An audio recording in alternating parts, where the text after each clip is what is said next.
100 പേര് ക്ലാസ്സിലുണ്ടെങ്കിൽ 85 പേര് പഠിക്കുന്നില്ല നല്ലോണം, 15 ആള് പഠിക്കും. അപ്പൊ ഇവരെന്ത് ചെയ്തു? ഫാക്ടറിയിലേക്ക് 15 ആളെ അക്കൗണ്ടന്റും മാനേജറൊക്കെ ആക്കി, ബാക്കി 85 ആളെ തൊഴിലാളികളാക്കി മാറ്റി. എന്നിട്ട് എന്ത് ചെയ്യും? രാവിലെ 9 മണിക്ക് സൈറൻ കേൾക്കുന്നു, നമ്മള് ഫാക്ടറിയിൽ പോകുന്നു, ശമ്പളം മേടിക്കുന്നു. അപ്പൊ സ്കൂളിൽ പോയപ്പോ എന്ത് പഠിപ്പിച്ചു? സ്കൂളിൽ പോയത് എന്തിനാ? പഠിച്ച് എന്ത് നേടാനാ? ജോലി നേടാൻ. ഈ ജോലി നേടിയിട്ട് എന്ത് നേടി? ശമ്പളം. ആ ശമ്പളം കിട്ടി എന്തായി? ഇപ്പോഴും ബേസിക്കും സെക്യൂരിറ്റിയും അല്ലെ? പക്ഷേ ആ സ്കൂളിൽ നമ്മളെ പഠിപ്പിച്ചാൽ ഒന്നുണ്ടായിരുന്നു. എങ്ങനെ സമ്പന്നനാവും, കൂടുതൽ പൈസ എങ്ങനെ ഉണ്ടാക്കും. സ്കൂളിൽ എന്ത് പഠിപ്പിച്ചു? നീ പഠിച്ച് അല്ലെ 50,000 1 ലക്ഷം രൂപ കിട്ടുന്ന ഒരു ഗവൺമെന്റ് സർവന്റ് ആയിട്ട് മറ്റോ മാറും അല്ലെ? ഇന്ന് ജില്ലാ കളക്ടർ എന്ന് പറയുമ്പോ ആരാ? ഗവൺമെന്റ് സർവന്റാ അല്ലെ? ഒരു എത്ര വന്നാലും ഗവൺമെന്റ് സർവന്റ് എന്ന പേര്. അവിടെ നിന്നുണ്ട് ശമ്പളം മേടിക്കാൻ, വീട്ടിൽ വരാം, ഇത് തന്നെയല്ലേ പണി. എന്നിട്ട് 56 വയസ്സാകുമ്പോഴോ റിട്ടയർമെന്റ്. ആ റിട്ടയർമെന്റ് ആകുമ്പോൾ നമ്മൾക്ക് എന്ത് നേട്ടം ഉണ്ടാവുന്നു അല്ലെ? കുറച്ച് സമ്പാദ്യം ഉണ്ടെങ്കിലുണ്ട്, പിന്നെ ചെറിയൊരു പെൻഷനും കിട്ടും. അപ്പൊ അതുകൊണ്ടാണ് നമ്മളെല്ലാവരും ഈ പറഞ്ഞ ബേസിക് നീഡ്സിലും സെക്യൂരിറ്റി നീഡ്സ് എത്താൻ കാരണം. എന്റെ ചോദ്യം, ഒരു എംപ്ലോയി ആരെങ്കിലും ST നീഡ്സിൽ എത്തിയവരുണ്ടോ? ഞാൻ കണ്ടിട്ടില്ല, അതുകൊണ്ടാണ് ചോദിക്കുന്നത് കേട്ടോ. ഏതെങ്കിലും ഒരാൾ ശമ്പളം വാങ്ങിയിട്ട് ഈ പറഞ്ഞ നല്ല രീതിയിലുള്ള ജീവിതം ആസ്വദിക്കുന്നുണ്ടോ? ഇല്ല അല്ലെ? എല്ലാവരും എന്താണ് അല്ലെ? മിന്നിച്ച് ജീവിച്ചു പോവാണ്. യെസോണോ അല്ലെ? അപ്പോ അതുകൊണ്ട് നമ്മൾ ആരെ പറ്റിച്ചെന്ന് നമുക്ക് മനസ്സിലായി. ഈ അവസ്ഥയ്ക്ക് കാരണക്കാരൻ ആരാ? സ്കൂളിലെ ടീച്ചർമാർ. യെസോണോ? എന്താ കാരണം? ടീച്ചർമാരെന്ന് പഠിച്ചൊരു ജോലിക്ക് പോന്നിട്ട് ജോലിക്ക് പോയിട്ട് എന്തായി? പക്ഷേ ഞങ്ങളും പറഞ്ഞു പഠിച്ച് ജോലിക്ക് പോകാൻ പറഞ്ഞു. അപ്പൊ ഞാൻ നോക്കിയപ്പോ പഠിച്ചിട്ട് എല്ലാവരും ജോലിക്ക് പോയിട്ട് ഒന്നും ആവുന്നില്ല. അപ്പൊ എല്ലാവരും, നാട്ടുകാർ പറഞ്ഞു പഠിച്ച് ജോലിക്ക് പോകാൻ, വീട്ടുകാർ പറഞ്ഞു ജോലിക്ക് പോകാൻ പറഞ്ഞു. പക്ഷെ എല്ലാവരും അങ്ങോട്ട് പോയപ്പോ ഞങ്ങൾ എങ്ങനെ പോയി? ഞാൻ എന്നെ അനിയനും പോയി. അതുകൊണ്ട് എന്തായി? ഇന്നേ വരെ ഒരു പണിയും ചെയ്തിട്ടില്ല. സീരിയസ്ലി ഇന്നേ വരെ വേർത്തിട്ടുള്ള ഒരു പണിയും ചെയ്തിട്ടില്ല. അപ്പൊ ഒരു കാര്യം നിങ്ങൾ മനസ്സിലാക്കേണ്ടത്, പണം ഉണ്ടാക്കേണ്ടത് കഷ്ടപ്പെട്ടല്ല. കഷ്ടപ്പെട്ട് പൈസ ഉണ്ടാക്കി ഇഷ്ടപ്പെട്ട് ജീവിക്കാൻ പറ്റില്ല. ശരിയാണോ? ഈസി ആയിട്ട് പൈസ ഉണ്ടായി, ഈസി ആയിട്ട്. എങ്ങനെ? നിങ്ങൾ ബിസിനസ്സുകാരെ കണ്ടിട്ടില്ലേ? ഇപ്പൊ മലബാർ ഗോൾഡിൽ പോവാം, അല്ലെങ്കിൽ വലിയ വലിയ സൂപ്പർ മാർക്കറ്റിലൊക്കെ ചെന്നാൽ കാണാം, അവിടുത്തെ മുതലാളി 10-15 ബെൻസ് എങ്ങനെ കിട്ടും നോക്കുന്നു. 1 മണിക്കൂർ വീട്ടിൽ പോകും, വൈകുന്നേരം അക്കൗണ്ടിലേക്ക് പൈസ ഉണ്ട്. എങ്ങനെയുണ്ട്? ഇതേപോലെ കഷ്ടപ്പെട്ട് പൈസ ഉണ്ടാകുന്ന ഒരു വിഭാഗം എന്നറിയാം. കാസർഗോഡ് മുതൽ കന്യാകുമാരി വരെ, തിരുവനന്തപുരം വരെ റോഡ് പണി നടക്കുന്നുണ്ട്. ഈ റോഡ് പണിയുള്ളവർ എന്താ പണി? അവിടെ രാവിലെ മഴയായാലും വെയിലായാലും എന്ത് വേണം? അവരെന്തെങ്കിലും രക്ഷപ്പെടും? ഇല്ലേ? അപ്പൊ ഒരു കാര്യം മനസ്സിലായ, പണം ഉണ്ടാക്കേണ്ടത് കഷ്ടപ്പെട്ടല്ല. എന്റെ വാപ്പ പഠിപ്പിച്ചു പണം കഷ്ടപ്പെട്ടുണ്ടാക്കി, പക്ഷെ അത് കേട്ടില്ല. പണം കഷ്ടപ്പെട്ട് ഉണ്ടാക്കേണ്ട ഒന്നുമില്ല. പണം എന്താണ്? ഈസി ആയിട്ട്. അപ്പൊ ഈസി ആയിട്ട് എങ്ങനെ കൂടുതൽ പണം ഉണ്ടാക്കാം? ക്ലിയർ ആയോ? നമ്മൾ ഇത്ര കാലം എന്താ പഠിച്ചു വെച്ചേ? അധ്വാനിച്ചുണ്ടാക്കണം പൈസ. പിന്നെ അധ്വാനിച്ച് പൈസ ഈസി ആയിട്ട് സിമ്പിൾ ആയിട്ട് എങ്ങനെ കൂടുതൽ ഉണ്ടാക്കാം, അവർക്കുള്ളതാണ് വിജയം, ജീവിത വിജയം. കഷ്ടപ്പെട്ടാൽ എല്ലുമുറിയെ പണിയെടുത്താൽ പല്ലുമുറിയെ തിന്നാനേ പറ്റും. എല്ലുമുറിയെ പണിയെടുത്താൽ പല്ലുമുറിയെ തിന്നാനല്ലാണ്ട് ഒരു വഴിയില്ല കേട്ടോ, ഒരു വഴിയില്ല അല്ലെ? അപ്പൊ നമ്മൾ വേണം, അതൊക്കെ കുറെ ചിന്തകളുണ്ട്, അതൊക്കെ മാറ്റണം. അപ്പൊ എനിക്ക് നിങ്ങളോട് പറയാനുള്ളത് ഒറ്റ കാര്യം, പല കാര്യങ്ങളും നിങ്ങൾക്കറിയില്ല എന്നുള്ള കാര്യം, നിങ്ങൾക്കറിയില്ല എന്നുള്ളത് നിങ്ങൾക്കറിയില്ല. എങ്ങനെ?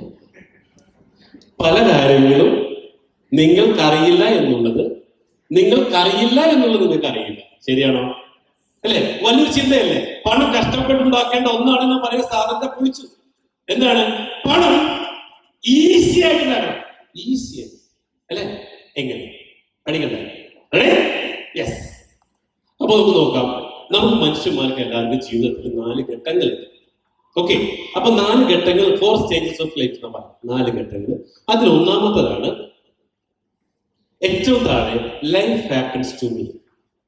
ഇവിടെ പറയുന്നത് ബേസിക് നീഡ്സ് ഉള്ള കാര്യമാണ്. ലൈഫ് ഹാപ്പൻസ് ടു മീ, അതായത് ജോലിക്ക് പോകുന്നു, കാശുണ്ടാക്കുന്നു, പിന്നെ എടുത്ത് ഉറങ്ങുന്നു. ഇത് തന്നെ പണി. ഓക്കെ. പ്രത്യേകിച്ച് ജീവിതം നമ്മളെ നിയന്ത്രണത്തിലില്ല.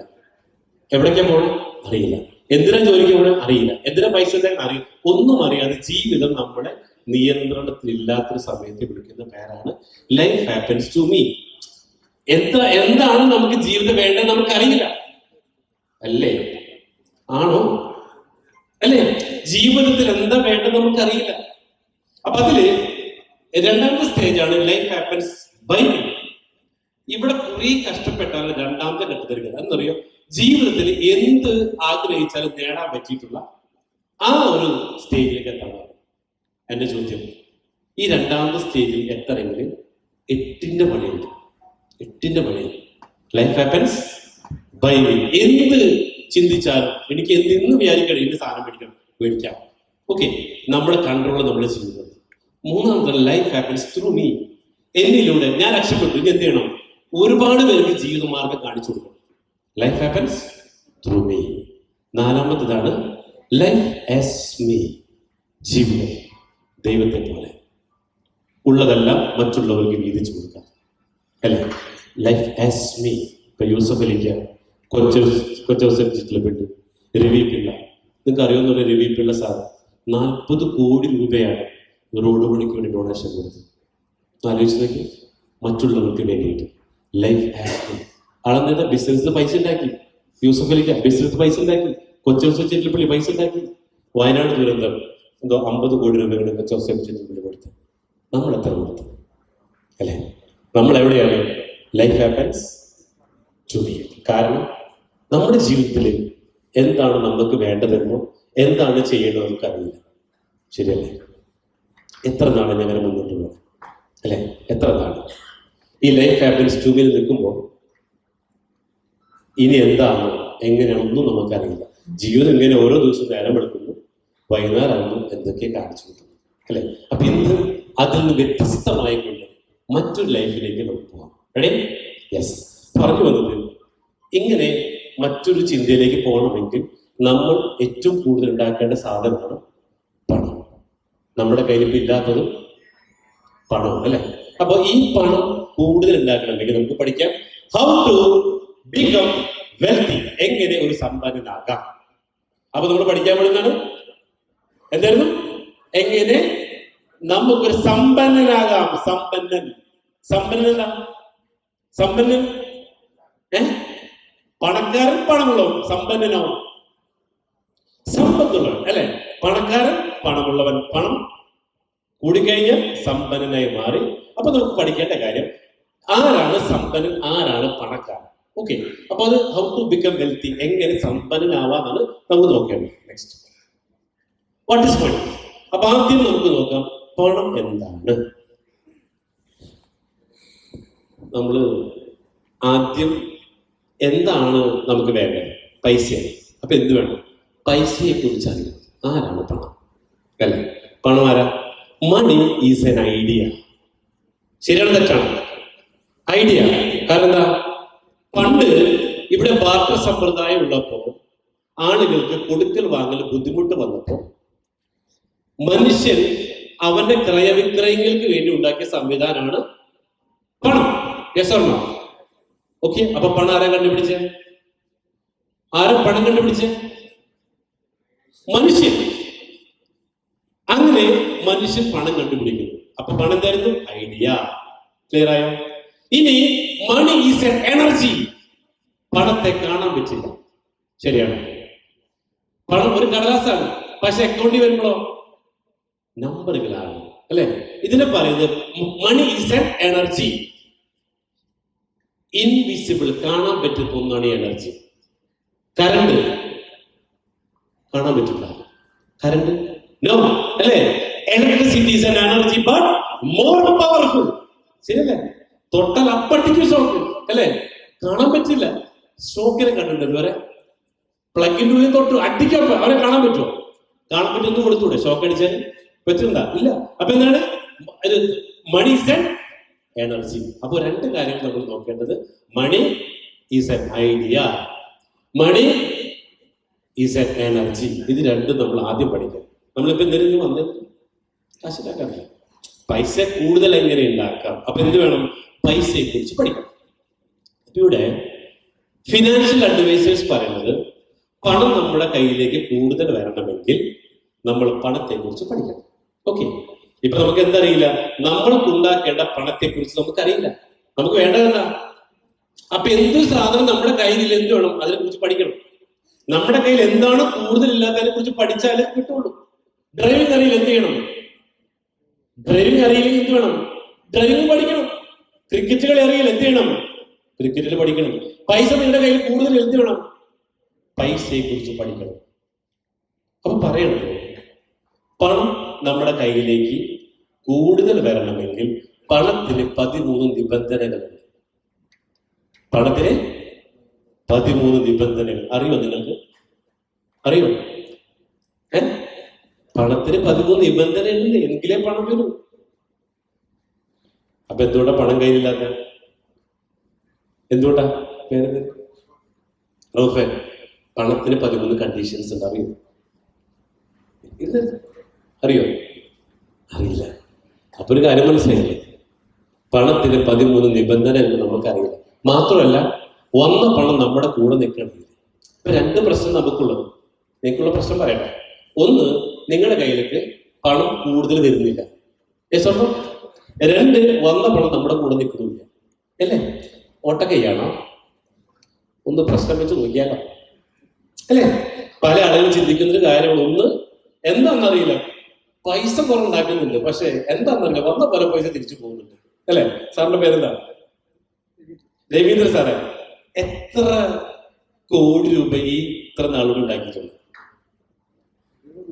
എത്ര ഉണ്ടാക്കിയില്ല? ലക്ഷങ്ങൾ. അതാ ചോദിച്ചത്, എവിടെ പോയി? പല വഴിക്ക് പോയി അല്ലേ? നമ്മൾ ഉണ്ടാക്കിയ പൈസ വല്ലതും കൊടുക്കാനാണോ? അല്ലെ, പോയി. അറിയില്ല. പണത്തിന് നമ്മുടെ ഇഷ്ടമില്ലാണ്ടാണോ? വൈഫ് ഉണ്ടോ കൂടെ? വന്നിട്ടില്ല. വൈഫ് കൂടെ ഉണ്ടല്ലോ. അല്ല, വൈഫ് കൂടെ വീട്ടിലില്ലേ? വൈഫ് കൂടെ ഉണ്ടാവാൻ കാരണം എന്താണെന്ന് മനസ്സിലായി? നിങ്ങൾ വൈഫിനെ നല്ലോണം സ്നേഹിക്കുന്നുണ്ട്. വൈഫിന്റെ കണ്ടീഷൻസ് നിങ്ങൾക്ക് അറിയാം. വൈഫിന് എന്താണ് ഇഷ്ടം, എന്താണ് അഭിരുചികൾ, എല്ലാം അറിയാം. എല്ലാ ദിവസവും വൈഫിനെ തെരുവിളിച്ചാലോ? അതെ, അവർ പഠനേശു. അപ്പൊ ഇവിടെ പറയണത് പണത്തിനും ഇതേപോലെ തന്നെ 13 നിബന്ധനകളുണ്ട്, 9 നിയമങ്ങളുണ്ട്. അതെല്ലാം പറഞ്ഞുള്ള സമയം ഇവിടെ ഇല്ല. ഞങ്ങള് അടുത്ത ദിവസം 17-ാം തീയതി ഊട്ടിയിലേക്ക് പോകണം. 17-ാം തീയതി ഞങ്ങൾ റിസോർട്ടിന്റെ ആദ്യത്തെ ഉദ്ഘാടനമാണ്. 18-ഉം 19-ഉം തീയതി ഊട്ടിയിൽ വെച്ചിട്ട് ഞങ്ങൾ സെഷൻ പഠിപ്പിക്കുന്നുണ്ട്. അത് നിങ്ങളെ വിളിച്ചൊരു ഒന്ന് പറഞ്ഞു കേട്ടോ. ഓക്കെ, അപ്പൊ അത് ഒരെണ്ണം ഞാൻ പറയാം. ഒരെണ്ണം ഇപ്പൊ പറയാം. അതായത് ഇവിടെ പറയുന്നത് നമ്മുടെ ജീവിതത്തിൽ നമ്മൾക്ക് എന്താണ് വേണ്ടതെന്ന് നമുക്കറിയില്ല എന്നാ പറയുന്നത്. ഓക്കെ, മോളുടെ പേരെന്താ? അനുപമ. അനുപമ എന്ത് ചെയ്യും? IT അല്ലേ? ദൈവവിശ്വാസിയാണല്ലോ. അതെ. നാളെ രാവിലെ 5 മണിക്ക് അനുപമ എന്നും പ്രാർത്ഥിക്കുന്ന ദൈവം പ്രത്യക്ഷപ്പെട്ടു. മോളെ അനുപമ, നീ എന്നെ നല്ലവണ്ണം പ്രാർത്ഥിക്കുന്നുണ്ട്, എന്നെ ബഹുമാനിക്കുന്നുണ്ട്. ശരി, ഞാൻ നിന്നിൽ സാറ്റിസ്ഫൈഡ് ആണ്. എനിക്ക് അധികം സമയമില്ല, 5 സെക്കൻഡ് സമയമുള്ളൂ. മോൾക്ക് എന്താ വേണ്ടത്? പറഞ്ഞു മോളെ, എന്താ വേണ്ടത്? അനുഭവം പറഞ്ഞു, I want to be happy. എനിക്ക് സന്തോഷം വേണം. എത്ര കിലോ? അളവ് വേണമല്ലോ. സന്തോഷത്തിന് അല്ല, സന്തോഷത്തിന് എന്തില്ല? കിലോ അല്ലല്ലോ. പിന്നെ ദൈവം എങ്ങനെ തരൂത്? അനുഭവം പറ. എങ്ങനെ? ദൈവത്തിന് ഇത്ര ലക്ഷക്കണക്കിന് കോടിക്കണക്കിന് ആളുകളുണ്ട്. ഒരു അനുഭവം നോക്കിയാൽ മതി. അനുഭവയുടെ പ്രശ്നത്തിൽ ദൈവത്തിന് വേണം, അടുത്ത സ്ഥലത്തേക്ക് വേണം. അനുഭവയുടെ കാര്യത്തിൽ നടക്കണം ദൈവത്തിന് പണി ആണോ? ഇത്രയേ ഉള്ളൂ. അതേസമയം അനുഭവം പറയാണ്, ദൈവമേ എനിക്കിപ്പോ വയസ്സ് 18 അല്ലെ, 36 വയസ്സാണ്. ആണോ? നേരിട്ട് കല്യാണം കഴിച്ചതാണ്. 2 മക്കളുണ്ട് അല്ലെ? കല്യാണം കഴിച്ചില്ല 2 മക്കളുണ്ട്. ഏതാ? കല്യാണം കഴിച്ചിട്ട് 2 മക്കളുണ്ട്. ഓക്കെ, അപ്പോ അനുപമയ്ക്ക് 2 മക്കളുണ്ട്, ഒരു ഭർത്താവുണ്ട്. ഒരു ഭർത്താവുണ്ട്. അപ്പൊ അനുഭവം പറയാണ്, ഇപ്പൊ എന്താണ് പ്രത്യേകിച്ച് സന്തോഷം മതി എന്നാ പറയുന്നത്. ഈ സന്തോഷം കിട്ടുന്നത് എന്താ വേണ്ടതെന്ന് നമുക്കറിയില്ല. അനുപമേ, ഇന്ന് വീട്ടിൽ ചെല്ലാം. ഓക്കെ, അച്ഛനും അമ്മയും ഭർത്താവിനും മക്കളൊക്കെ വിളിക്കാം. കുട്ടികൾ പറയാണ്, നമുക്ക് പെട്ടെന്ന് ലോട്ടറി അടിച്ചു എന്ന് വിചാരിക്കും 10 കോടി രൂപ എങ്കിൽ നമ്മൾ എന്തൊക്കെ മേടിക്കും? അപ്പോ മൂത്ത മോൻ പറയാണ്, നമുക്ക് നല്ലൊരു കാറ് മേടിക്കണം. ഓക്കെ, അപ്പൊ മോൻ പറയണ, അമ്മ നമുക്ക് ബെൻസ് കാർ മേടിക്കാം. അപ്പോ ഓക്കെ, അമ്മ മൂത്ത മോന് ബെൻസ് കാർ. രണ്ടാമത്തെ കുട്ടി പറഞ്ഞു, എനിക്ക് MBBS പഠിച്ച ഡോക്ടറാണ്, 1 കോടി രൂപ. ഓക്കെ, അപ്പൊ ബെൻസ് കാറോടേക്ക് 1 കോടി, മറ്റേ മോൾക്ക് മറ്റേ MBBS പഠിക്കാൻ 1 കോടി രൂപ. അപ്പൊ അച്ഛൻ പറഞ്ഞു, മോളെ എനിക്ക് മറ്റേ വേറൊരു BMW കാർ, അച്ഛനക്ക് BMW 1 കോടി. ഓക്കെ, അങ്ങനെ എല്ലാം കൂടെ കണക്കൂട്ടി നോക്കിയപ്പോ 10 കോടി മൊത്തം വേണം. ഇപ്പൊ അനുപമയുടെ മനസ്സിൽ എന്തുണ്ട്? എഴുതി, മൂത്ത മകൻ ഇന്ന സാധനം, രണ്ടാമത്തെ മകൻ ഇന്ന സാധനം, അച്ഛനിത്, ഭർത്താവിന് ഇത്, അല്ലെ, ഒരു 3000 സ്ക്വയർ ഫീറ്റ് വീട്, ഇതെല്ലാം കൂടെ കൂട്ടി നോക്കി 10 കോടി ആവശ്യമുണ്ട്. ഓക്കെ, ഇനി ദൈവം വന്ന് വിളിച്ചു ചോദിച്ചു എന്ത് പറയാം? അനുപമ എന്താ വേണ്ടത്? 10 കോടി രൂപ. എന്തിനാ മോളെ? ലിസ്റ്റ് എനിക്ക് ഇതൊക്കെ വായിക്കാനുണ്ട്, കൊടുക്കൂലേ? അതേസമയം ഡാൻസിനോട് ചോദിക്കുകയാണ്, എനിക്ക് എന്താ വേണ്ട? എനിക്ക് 10 കോടി വേണം. എന്തിനാ? പ്രത്യേകിച്ച് ആവശ്യമൊന്നുമില്ല. ആർക്കാ കൊടുക്കുക? 2 പേരും ദൈവം വന്നു, മോളെടുത്തും വന്നു, ഇങ്ങനെ അടുത്തും വന്നു. അവിടെ ലിസ്റ്റ് ചെയ്യരുത്. ഇവിടെ ഒന്നുമില്ല, ലിസ്റ്റ് ഇല്ല. ലിസ്റ്റ് അടുത്ത് കൊടുക്കുമോ? ഇല്ല. വൈഫ് വിളിച്ച് പറഞ്ഞു, ചേട്ടാ എറണാകുളത്ത് പോയിട്ട് തിരിച്ചു വരുമ്പോ കുറെ സാധനങ്ങൾ മേടിക്കണം. കടയിൽ ചെന്നു, ലുലു മാളിൽ കുറച്ച് സാധനങ്ങൾ തന്നെ പറഞ്ഞാൽ തരും. അവിടെ എന്ത് വേണം? ലിസ്റ്റ് വേണം. ഇപ്പൊ നമ്മുടെ കയ്യിൽ എന്തില്ലാത്ത ലിസ്റ്റ് ഇല്ല. നമ്മൾക്ക് ജീവിതത്തിൽ എന്താ വേണ്ടത് നമുക്കറിയില്ല. Yes or no? ഇതില്ലാത്ത കാരണമാണ് നമ്മുടെ കയ്യിൽ പണമില്ലാത്തത്. കണ്ടീഷൻ നമ്പർ 1 ഇത് പഠിപ്പിക്കാൻ വേണ്ടിയിട്ടാണ് ഞാൻ വിളിച്ചത്. ഓക്കെ, അപ്പൊ നമുക്ക് ഇല്ലാത്ത പ്രശ്നം എന്താ? ക്ലാരിറ്റി. അപ്പൊ ഇതിൽ പറയുന്നത് മണി കണ്ടീഷൻ നമ്പർ 1 പറയുന്നത് ക്ലാരിറ്റി അട്രാക്ട് വെൽത്ത്. എന്ത് വേണം? നമ്മൾക്ക് ക്ലാരിറ്റി വേണം. ക്ലാരിറ്റി ഇല്ല. ഇന്ന് ക്ലാരിറ്റി ഉണ്ടാക്കും വീട്ടിൽ പോയിട്ട് ഉണ്ടാക്കുന്നേ. എങ്ങാനും ബിരിയാണി കൊടുത്താലോ, എങ്ങാനും ദൈവം വന്നാലും ചോദിച്ചാൽ എന്ത് ചെയ്യും? പറ, ശരിയാണോ ചേട്ടാ? എങ്ങാനും ദൈവം വന്ന് ചോദിച്ചാൽ എന്ത് പറയുന്നുണ്ട്? കണക്ക് വേണ്ടേ? 1 കോടി 2 കോടി വട്ടവർ. നമ്മുടെ ജീവിതത്തിൽ പൈസ ഉണ്ടോ എന്നുള്ളതല്ല നോക്കേണ്ടത്. ഇങ്ങനെ പറയുന്നത്, നിങ്ങള് പൗലോ കൊയ്ലോ കേട്ടില്ല? പൗലോ കൊയ്ലോ ആളെ പരിപാടി എന്താ? ആളാരാ? റൈറ്ററാണ്. അപ്പൊ ആള് പറയുന്നത്, ആള് പഠിപ്പിച്ചൊരു കാര്യമാണ് ലോ ഓഫ് അട്രാക്ഷൻ. എന്തായിരുന്നു? ആകർഷണമായിരുന്നു. നിങ്ങളുടെ ജീവിതത്തിൽ എന്തെങ്കിലും ആവശ്യമുണ്ടെങ്കിൽ, ആഗ്രഹം ഉണ്ടെങ്കിൽ, അത് തീവ്രമായിട്ട് ആഗ്രഹിച്ചാൽ, അതിനുവേണ്ടി പ്രവർത്തിക്കാൻ നിങ്ങൾ തയ്യാറാണെങ്കിൽ, അത് എത്ര വലുതാണെങ്കിലും പ്രപഞ്ച ശക്തി അത് നേടിത്തരാൻ വേണ്ടി ഗൂഢാലോചന നടത്തും. നിങ്ങൾക്ക് വല്ല ആഗ്രഹമുണ്ടോ? ഉണ്ടോ? ഇല്ല. കാരണം നിങ്ങളുടെ കയ്യിൽ പൈസ ഇല്ല. പൈസ വേണ്ട. അതാ പറഞ്ഞത്, നമ്മൾക്ക് പണം ഉണ്ടാക്കാൻ വേണ്ടി കയ്യിൽ പണം വേണ്ട. അപ്പൊ നിങ്ങൾ ഒറ്റ കാര്യം തീരുമാനിക്കാം, സമ്പന്നനാവാൻ കയ്യിൽ പണം വേണ്ട. എന്തുണ്ടായാൽ മതി? ആഗ്രഹം ഉണ്ടായാൽ മതി. ലിസ്റ്റ് കയ്യിലുണ്ടായാൽ മതി. ഓക്കെ, അപ്പൊ ഇന്ന് നിങ്ങൾ ഞങ്ങളെ കൂടെ അസോസിയേറ്റ് ചെയ്താലും ചെയ്തില്ലെങ്കിൽ, ഇന്ന് വീട്ടിൽ പോയിട്ട് ഒരു കാര്യം നിങ്ങൾ ഉറപ്പിക്കാം. ഫാമിലിയായിട്ട് ഇരുന്നിട്ട് നിങ്ങൾക്ക് എന്താണ് വേണ്ടതെന്ന് കുടുംബത്തോടൊപ്പം ഇരുന്ന് ചിന്തിച്ചൊരു തീരുമാനം എടുത്ത് ലിസ്റ്റാക്കി തയ്യാറാക്കി വെക്കുക. ആ ലിസ്റ്റ് പോക്കറ്റിലുണ്ടാവും. ഇടയ്ക്കെടുത്ത് നോക്കാം. ആഗ്രഹം 10 കോടി അല്ലെങ്കിൽ 5 കോടി അല്ലേ? അതിനു വേണ്ടി നമ്മുടെ ബ്രെയിൻ തയ്യാറാവും. പതുക്കെ അത് നമ്മിലേക്ക് വന്നു ചേരുന്ന പറയാം. Okay, yes. അപ്പൊ ഇതാണ്. അപ്പൊ ഈ പണം എന്ന് പറയുമ്പോൾ ഇത് നമുക്ക് ഉണ്ടാക്കാൻ പറ്റില്ല. പറ്റുമോ? It can be transferred. എന്താ? പണം ട്രാൻസ്ഫർ ചെയ്യപ്പെടും. എവിടെ നിന്ന്? മറ്റൊരാളുടെ കയ്യിൽ നിന്നും എന്റെ കയ്യിലേക്ക് ട്രാൻസ്ഫർ ചെയ്യപ്പെടുന്നു. അപ്പൊ കുറച്ച് കഴിയുമ്പോൾ കാണാൻ സ്റ്റേജിൽ കുറെ പേര് വന്ന് നിങ്ങളുടെ പോക്കറ്റിലെ പൈസ ഇരിക്കുന്നു. കാണണോ നിങ്ങൾ? വെയിറ്റ്. ഓക്കെ, അപ്പൊ പറയുന്നത് ഇറ്റ് ക്യാൻ ബി ട്രാൻസ്ഫേർഡ്. പണം ഉണ്ടാക്കാൻ പറ്റില്ല. മറ്റൊരാൾ. പണം ആരുണ്ടാക്കണേ? ആരാ പണം ഉണ്ടാക്കണേ? പണം റിസർവ് ബാങ്ക്. ഈ റിസർവ് ബാങ്കിന് പണം നമ്മുടെ കയ്യിലേക്ക് എത്തണമെങ്കിൽ ഒരു നിശ്ചിത സമയപരിധിക്കുള്ളിൽ മറ്റൊരാൾക്ക് ഉൽപ്പന്നമോ സർവീസോ കൊടുത്താൽ തിരികെ കിട്ടുന്ന പ്രതിഫലത്തിന്റെ പേരാണ് പണം. അപ്പൊ നമ്മുടെ കയ്യിൽ എന്താ കൂടുതൽ പൈസ ഇല്ലാത്ത? നമ്മുടെ കയ്യിൽ കൊടുക്കാനുള്ള സാധനം ഇല്ല. ചേട്ടാ, സാധനം കയ്യിലില്ലെങ്കിൽ, സാധനം ഇല്ലെങ്കിൽ എന്ത് കിട്ടില്ല അല്ലെ? കയ്യിൽ ഒരു സ്വർണ്ണം ഉണ്ട്, എത്ര കിട്ടും? 60,000-70,000 കിട്ടും. ഇല്ലെങ്കിൽ കിട്ടില്ല. നമ്മൾക്ക് മറ്റൊരാളെ കൊടുക്കാൻ എന്തുണ്ട്? നിങ്ങൾ എന്ത് പഠിച്ചു? നിങ്ങൾക്ക് എന്തറിയാം? അപ്പൊ നമ്മുടെ കയ്യിൽ പൈസ ഇല്ലാത്ത കാരണം സർവീസ് കൊടുക്കാൻ ഒന്നും പഠിച്ചിട്ടില്ല. കൊടുക്കാൻ വല്ല പ്രൊഡക്റ്റ് ഉണ്ടോ? അതുമില്ല. പിന്നെ അങ്ങനെ ഇപ്പൊ എന്താ പ്രശ്നം? നമ്മുടെ കയ്യില് ഉൽപ്പന്നമില്ല, നമ്മുടെ കയ്യിൽ സാധനമില്ല, അല്ലെ? കൊടുക്കാൻ പറഞ്ഞ സാധനം കയ്യിലില്ലേ? അതുകൊണ്ട് നമ്മുടെ കയ്യിൽ പൈസ ഇല്ല. ഇപ്പൊ എന്തുകൊണ്ടാണ് പൈസ ഇല്ലാത്തത് മനസ്സിലായത്? എന്ത് കാരണം? അപ്പൊ എന്ത് ചെയ്യണം? മൂല്യമുള്ള സാധനങ്ങൾ എങ്ങനെ ഉണ്ടാക്കാം?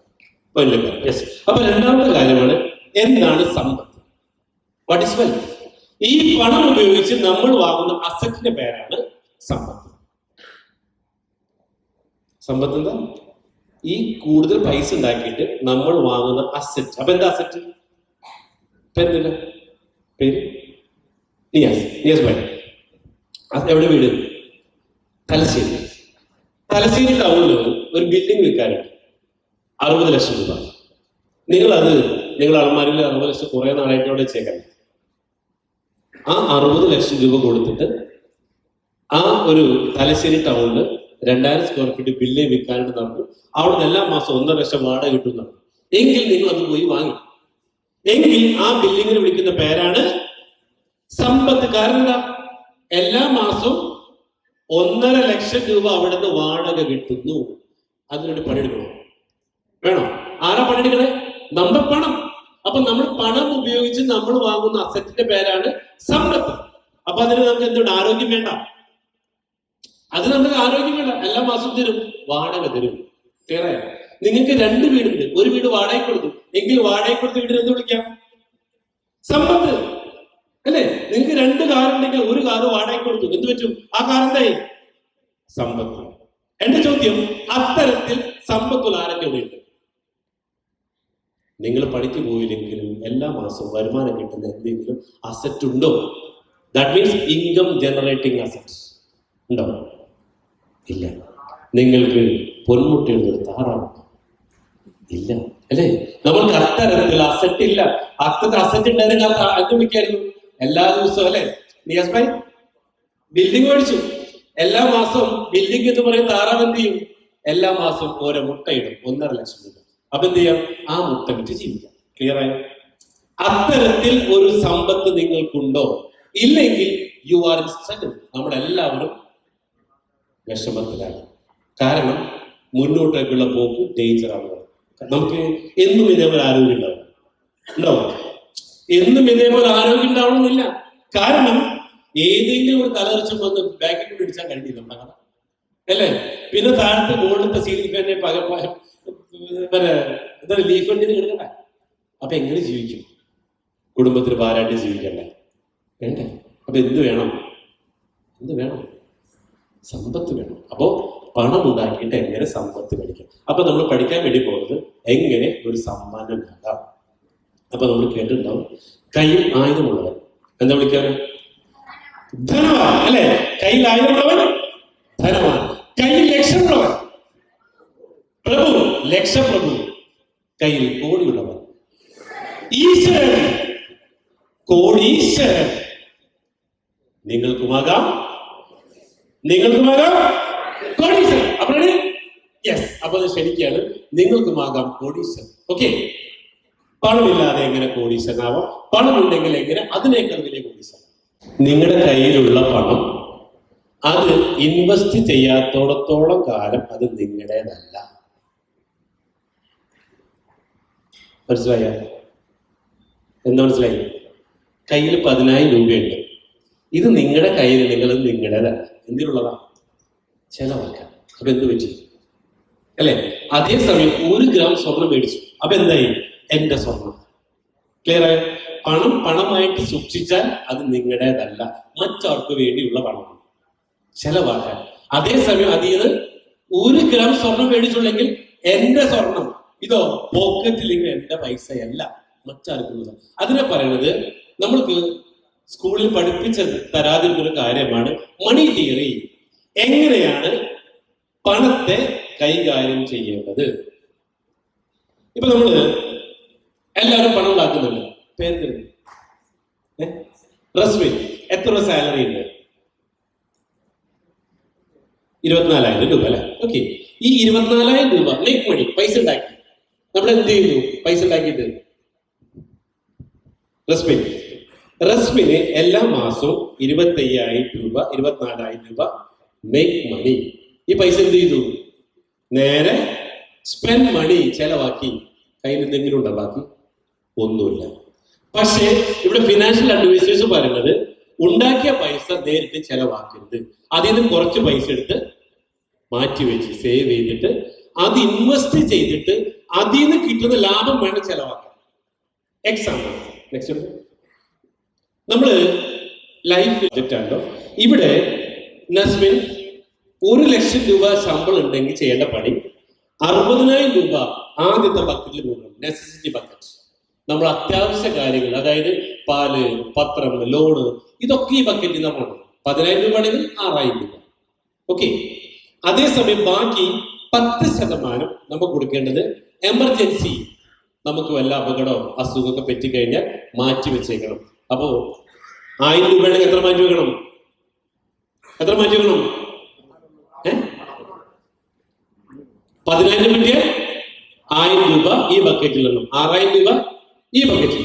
പിന്നെ ഇൻവെസ്റ്റ്മെന്റ് ബക്കറ്റ്, പണത്തെ ഇരട്ടിപ്പിക്കാൻ വേണ്ടിയിട്ട് 1,000 രൂപ നമ്മൾ ഇൻവെസ്റ്റ് ചെയ്തിരിക്കണം. ഓക്കെ.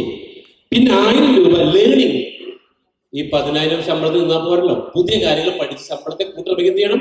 പുതിയ കാര്യങ്ങൾ പഠിക്കണം. ലേണിംഗ് ബക്കറ്റിലേക്ക് എന്ത് ചെയ്യണം? 1,000 രൂപ ഇടണം. പിന്നുള്ള 1,000 സിനിമ കാണാനും ഡ്രസ് എടുക്കാനും വേണ്ടി ഉപയോഗിക്കണം. ഇപ്പൊ എന്താ സംഭവിച്ചുകൊണ്ടിരിക്കണം? ഇത്തരത്തിൽ ആരെങ്കിലും ചെയ്യാറില്ല. ഇതുകൊണ്ടാണ് 24,000 കിട്ടിയാലും സമ്പന്നനാവറസ്മിനെ മതി, അതുകൊണ്ട് സമ്പന്നനാകാം. പക്ഷെ പണത്തെ നിയന്ത്രിക്കാൻ നമുക്കറിയില്ല, അല്ലെ? ഈ ടൈമിൽ ചെയ്യാൻ പാടുള്ളൂ. പക്ഷെ നമ്മൾ എന്ത് ചെയ്തു?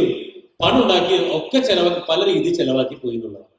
പക്ഷെ ഇന്ന് മുതൽ നമുക്ക് നോക്കാം എങ്ങനെയാണ് പണത്തെ മുന്നോട്ടേക്ക് കൊണ്ടുപോകുന്നത്. പിന്നെ പറയുന്നത് acquire freedom products and assets. നമ്മൾ പറയുന്നത് ഇന്ന് നിങ്ങൾക്ക് സമൂഹത്തിലെ പണക്കാരായിട്ടുള്ള 3 രീതിയിലൂടെയാണ്. ഒന്ന്, ഗെറ്റ് റിച്ച് സ്ലോ, അതായത് 20 മുതൽ 30 കൊല്ലം കൂടെ നിങ്ങൾക്ക് സമ്പന്നനാകാം. നിങ്ങൾക്ക് ഓപ്ഷൻസ് ആണ്. ഒന്നാമത്തെ ഓപ്ഷൻ, നിങ്ങൾ ഇപ്പൊ ഉണ്ടാക്കുന്ന ശമ്പളത്തിൽ നിന്ന് കുറച്ച് പൈസ ഇൻഷുറൻസോ അല്ലെങ്കിൽ മറ്റുള്ള ഇൻവെസ്റ്റ്മെന്റ് സ്കീമുകളോ മാറ്റി വെച്ചാൽ 20 മുതൽ 30 കൊല്ലം കൊണ്ട് നിങ്ങൾക്ക് സമ്പന്നനാകാം. ഓപ്ഷൻ 2, ഗെറ്റ് റിച്ച് സ്മാർട്ട്, 10 മുതൽ 20 കൊല്ലം കൊണ്ട് സമ്പന്നനാകാം. അതായത് ഒരു ഭൂമി കച്ചവടോ മറ്റുള്ള ക്രിപ്റ്റോ കറൻസി ലീഗൽ ആയിട്ടുള്ളതോ ഷെയർ മാർക്കറ്റിങ്ങിലോ പൈസ ഇട്ടിട്ടും ഒരു ബിസിനസ് ചെയ്തുകൊണ്ട് നമുക്ക് സമ്പന്നനാകാം. മൂന്നാമതാണ് ഗെറ്റ് റിച്ച് ഫാസ്റ്റ്, സ്പീഡിൽ പൈസ ഉണ്ടാക്കാൻ സമ്പന്നനാകാം. ഈ 3 വഴികളുണ്ട്. ഓക്കെ. ഇതിന് നിങ്ങൾക്ക് ഏത് വേണം? സ്ലോ വേണോ, സ്മാർട്ട് വേണോ, ഫാസ്റ്റ് വേണോ? എല്ലാം ഇവിടെ ഉണ്ട്. ഏത് വേണം? ഫാസ്റ്റ്. അപ്പൊ എങ്ങനെ സ്പീഡിൽ പൈസ ഉണ്ടാകാം? അപ്പൊ ഇപ്പൊ പറയാൻ വേണ്ടി പോകുന്നത് 5 മുതൽ 15 കൊല്ലം കൊണ്ട് എങ്ങനെ നിങ്ങൾക്ക് ഒരു സമ്പന്നനാകാം. ഉച്ചയ്ക്ക് ശേഷം പറയാൻ വേണ്ടി പോകുന്നത് 2 കൊല്ലം മുതൽ 5 കൊല്ലം വരെ സമ്പന്നനാവാറുണ്ട്. അതിന് കുറച്ച് കഴിവുണ്ടാവുന്നുണ്ടോ, അല്ലാത്തവർക്ക് പറ്റിയ പണിയല്ല. പക്ഷെ ഇത് കുറച്ച് പൈസ കയ്യിലുണ്ടെങ്കിൽ എന്ത് ചെയ്യാം? നിങ്ങൾക്ക് 5 മുതൽ 15 കൊല്ലം കൊണ്ട് സമ്പന്നനാകും. പൈസ കയ്യിലില്ലെങ്കിൽ കഴിവുണ്ട്, പൈസ വേണ്ട, അവർക്ക് എന്ത് ചെയ്യാം? 2 മുതൽ 5 കൊല്ലം കൊണ്ട് സമ്പന്നനാകും. അപ്പൊ രാവിലെ നമ്മൾ പഠിക്കാൻ വേണ്ടി പോകുന്നത് 5 മുതൽ 15 കൊല്ലം കൊണ്ട് എങ്ങനെ ഇപ്പോഴുള്ള നിങ്ങൾക്ക് ഒരു കോടീശ്വരനായിട്ട് മാറാവുന്നതാണ്. യെസ്. അപ്പൊ അതിലെ ചോദ്യം ഇതാണ്, അങ്ങനെ സമ്പന്നനാകണമെങ്കിൽ ഒരു പൊന്മുട്ടയിടുന്ന താറാവ് നിങ്ങൾക്ക് ഉണ്ടോ? സമ്പന്നാവാൻ ഏറ്റവും സ്പീഡിൽ പൈസ ഉണ്ടാക്കണമെങ്കിൽ എന്ത് വേണം? പൊന്മുട്ടയിടുന്ന ഒരു താറാവിനെ വാങ്ങിക്കണം. പൊന്മുട്ടയിടുന്ന ഒരു താറാവിനെ വാങ്ങിക്കണം. പിന്നെ ഇവിടുന്ന് പോകുമ്പോൾ നിങ്ങൾക്ക് എന്ത് തരും? ഒരു താറാവിനെ തരാം. ഓക്കെ. അപ്പൊ ഒരു താറാവിനെ മേടിക്കാനുള്ള തീരുമാനം എടുത്തിട്ട് വേണം നിങ്ങൾ ഇവിടുന്ന് പോകാനായിട്ട്. ഓക്കെ. അപ്പൊ എന്താണ് താറാവ് എന്നുള്ളത് നിങ്ങൾക്ക് പറഞ്ഞു. ഓക്കെ. എങ്ങനെയുണ്ട് താറാവ്? ബാക്ക് എടുക്ക. എങ്ങനെയുണ്ട് താറാവ്? ബാക്ക്. നെക്സ്റ്റ്. എങ്ങനെയുണ്ട്? കാണുമ്പോൾ തന്നെ ഒന്നെടുത്ത് നെഞ്ചോട് ചേർക്കാൻ തോന്നുന്നില്ലേ? ഒന്ന് സ്വന്തമാക്കാൻ ആഗ്രഹിക്കുന്നില്ലേ? അല്ലെ? എത്ര ഭംഗിയുള്ള താറാവാ. ഈ ഒരു താറാവ് സ്വന്തമായിട്ട് ഉണ്ടായിരുന്നെങ്കിൽ ഒന്ന് ചിന്തിച്ചു നോക്കി. ഇത്തരത്തിലൊരു താറാവ് സ്വന്തമായിട്ടുണ്ടായിരുന്നെങ്കിൽ എങ്ങനെയുണ്ട്? ഈ താറാവ് ഇഷ്ടമായിട്ട് വന്ന് കൈയടിച്ചിരിക്കും എല്ലാവരും. ഈ താറാവ് ഇഷ്ടമായിട്ടുണ്ട്.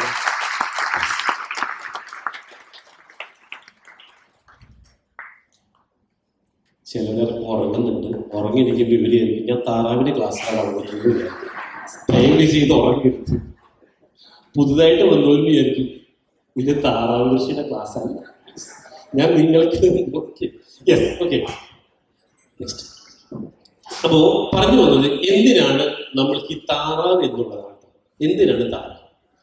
നമ്മള് 100 വർഷങ്ങൾക്ക് മുമ്പ് 1924 ഓക്കെ, ഒരു ശരാശരി മനുഷ്യൻ ഈ ഭൂമിയിൽ ജീവിച്ചിരുന്ന വയസ്സെന്ന് പറയുമ്പോൾ 30 മുതൽ 35 വയസ്സ് വരെ ആയിരുന്നു.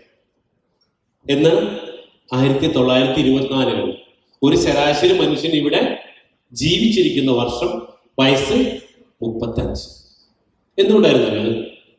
എല്ലാവരും 35 വയസ്സ് മരിച്ചു എന്നല്ല പറഞ്ഞത്, ശരാശരി. കാരണം പണ്ട് ശിശു മരണ നിരക്ക് കൂടുതലായിരുന്നു. എന്താ കാരണം എന്നറിയാം? പെട്ടെന്ന് പിള്ളേർ മരിക്കാൻ കാരണം പണ്ട് മൾട്ടി സ്പെഷ്യാലിറ്റി ഹോസ്പിറ്റലുകളില്ല. ഇവിടെ ഇരുന്ന ഭൂരിഭാഗം പേര് ജനിച്ചത് എവിടെ? ഏത് ഹോസ്പിറ്റലാ? വീട്ടില്. ആരാ പ്രസവത്തെ? വൈറ്റാട്ടി അല്ലേ? ആ വൈറ്റാട്ടിയുടെ സ്വഭാവം നല്ലതായതിന്റെ പേരിൽ ഇന്ന് നമ്മളുണ്ട്. ഞാൻ ചിന്തിക്കാറുണ്ട്, അന്ന് ഞാൻ പ്രസവിച്ച അന്ന് ആ വൈറ്റാട്ടി എങ്ങാനും ഭർത്താവിനോട് തല്ലുപിടിച്ചിട്ട് വന്നിരുന്നെങ്കിൽ ഇന്ന് ഞാനില്ല അല്ലെ? പക്ഷെ ഇന്നെങ്ങനെയുണ്ട്? കുറെ നഴ്സുമാര്, ഡോക്ടർമാര്. ഒരു ഡോക്ടറെ മൈൻഡ് പോയാലും നമ്മൾ അല്ലേ? അപ്പൊ ഇന്ന് എന്തില്ല, ശിശു മരണ നിരക്ക് വളരെ കുറവ്. പക്ഷെ പണ്ടെന്താ, ഒരു വൈറ്റാട്ടിയുടെ കയ്യിലായിരുന്നു നമ്മുടെ ജീവിതം. യെസോണോ അല്ലെ? അതേപോലെ പകർച്ചവ്യാധി, ക്രിട്ടിക്കൽ ഇൽനെസ്, ഇതൊന്നും മെഡിസിൻ ഉണ്ടായിരുന്നില്ല. പക്ഷെ കാലം പുരോഗമിച്ചു. 2024 വന്നപ്പോ ഇവിടുത്തെ മനുഷ്യ ശരാശരി മരണ നിരക്ക് 86. കാരണം അസ്ട്രോമെഡിസിറ്റി, പിന്നെ ലേക്ക് ഷോർ, ഇങ്ങനെയുള്ള മൾട്ടി സ്പെഷ്യാലിറ്റി ഹോസ്പിറ്റൽ വന്നപ്പോ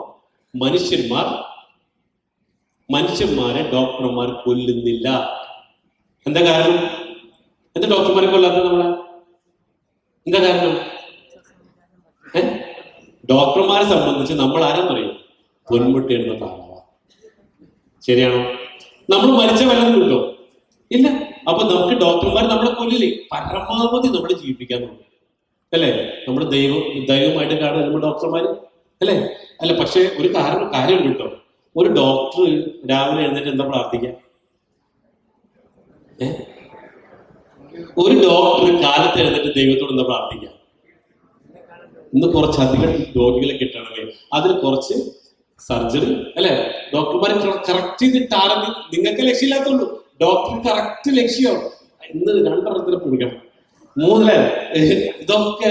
അപ്പോ സാധാ ഡെലിവറിക്ക് വരുന്ന 5 സിസേറിയൻ നടത്തും. സാധാ ഡെലിവറിക്ക് 5 പേരെങ്കിലും സിസേറിയൻ നടത്തിയേ പറ്റും. കാരണം എന്താ?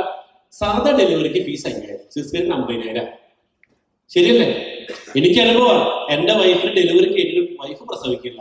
വീട്ടിൽ നിന്ന് പ്രസവേദനായിട്ട് ഹോസ്പിറ്റലിൽ കൊണ്ടുപോകാം. ഇവള് എന്ത് ചെയ്താലും പ്രസവിക്കില്ല. ഞാൻ പലവഴി പ്രസവിക്കുന്നത് പറഞ്ഞ ഇവൾക്ക് രക്ഷയില്ല. ഇവൾക്ക് ഇപ്പോഴും പ്രസവിക്കില്ല. പിന്നെയാണ് അവിടുത്തെ നേഴ്സ് പറഞ്ഞ, സാറേ ഒരു രഹസ്യം പറയാറുണ്ട്. അപ്പോ നേഴ്സ് വിളിച്ചു. നേഴ്സിന് അത് കമ്പനി ആയപ്പോൾ നേഴ്സ് പറയാണ്, ഈ ഡോക്ടർ ഗ്ലൂക്കോസ് ഏറ്റുകൊണ്ടിരിക്കുന്നുണ്ട്. ഈ ഗ്ലൂക്കോസിൽ ഒരു ഇഞ്ചക്ഷൻ ചെയ്യുന്നുണ്ട്, വേദന വരാതിരിക്കാനുള്ള ഇഞ്ചക്ഷൻ. എന്തിനാണെന്നറിയാം? ഒരു റൂമിൽ കിടക്കുമ്പോൾ ആ റൂമിന്റെ റെന്റ് ചെയ്തൊരു പെർസെന്റേജ് ആർക്കുണ്ട്? ഡോക്ടർക്കുണ്ട്. കൺസൾട്ടിങ്ങിന് വരുമ്പോൾ എന്തുണ്ട്? ഡോക്ടർ കൺസൾട്ടിങ് ഫീസ് ഉണ്ട്. ഇവളെങ്ങാനും പെട്ടെന്ന് പ്രസവിച്ചാലോ കാര്യം പെട്ടെന്ന് തീരുമാനം അല്ലെ? അത് ഡോക്ടർ എന്ത് ചെയ്തു? പതുക്കെ വലിപ്പിക്കും. അപ്പൊ എത്ര വേദന അനുഭവിക്കണം നോക്കി. ഇത് ഞാൻ അനുഭവിച്ച ആളാണ്. ഞാൻ അങ്ങനെ ഹെഡിനെ ഡോക്ടറെ കണ്ടു പറഞ്ഞു, ഡോക്ടറെ ഇത് ഞാൻ വാർത്തയാണ്, എന്റെ വൈഫിന് ഇത്ര ദിവസമായി, അതുകൊണ്ട് വൈഫിനെ പ്രസവിപ്പിച്ചേ പറ്റുള്ളൂ.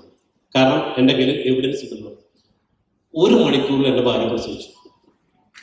എങ്ങനെയുണ്ട് ഞാൻ പറഞ്ഞു വന്നത് അല്ലെ?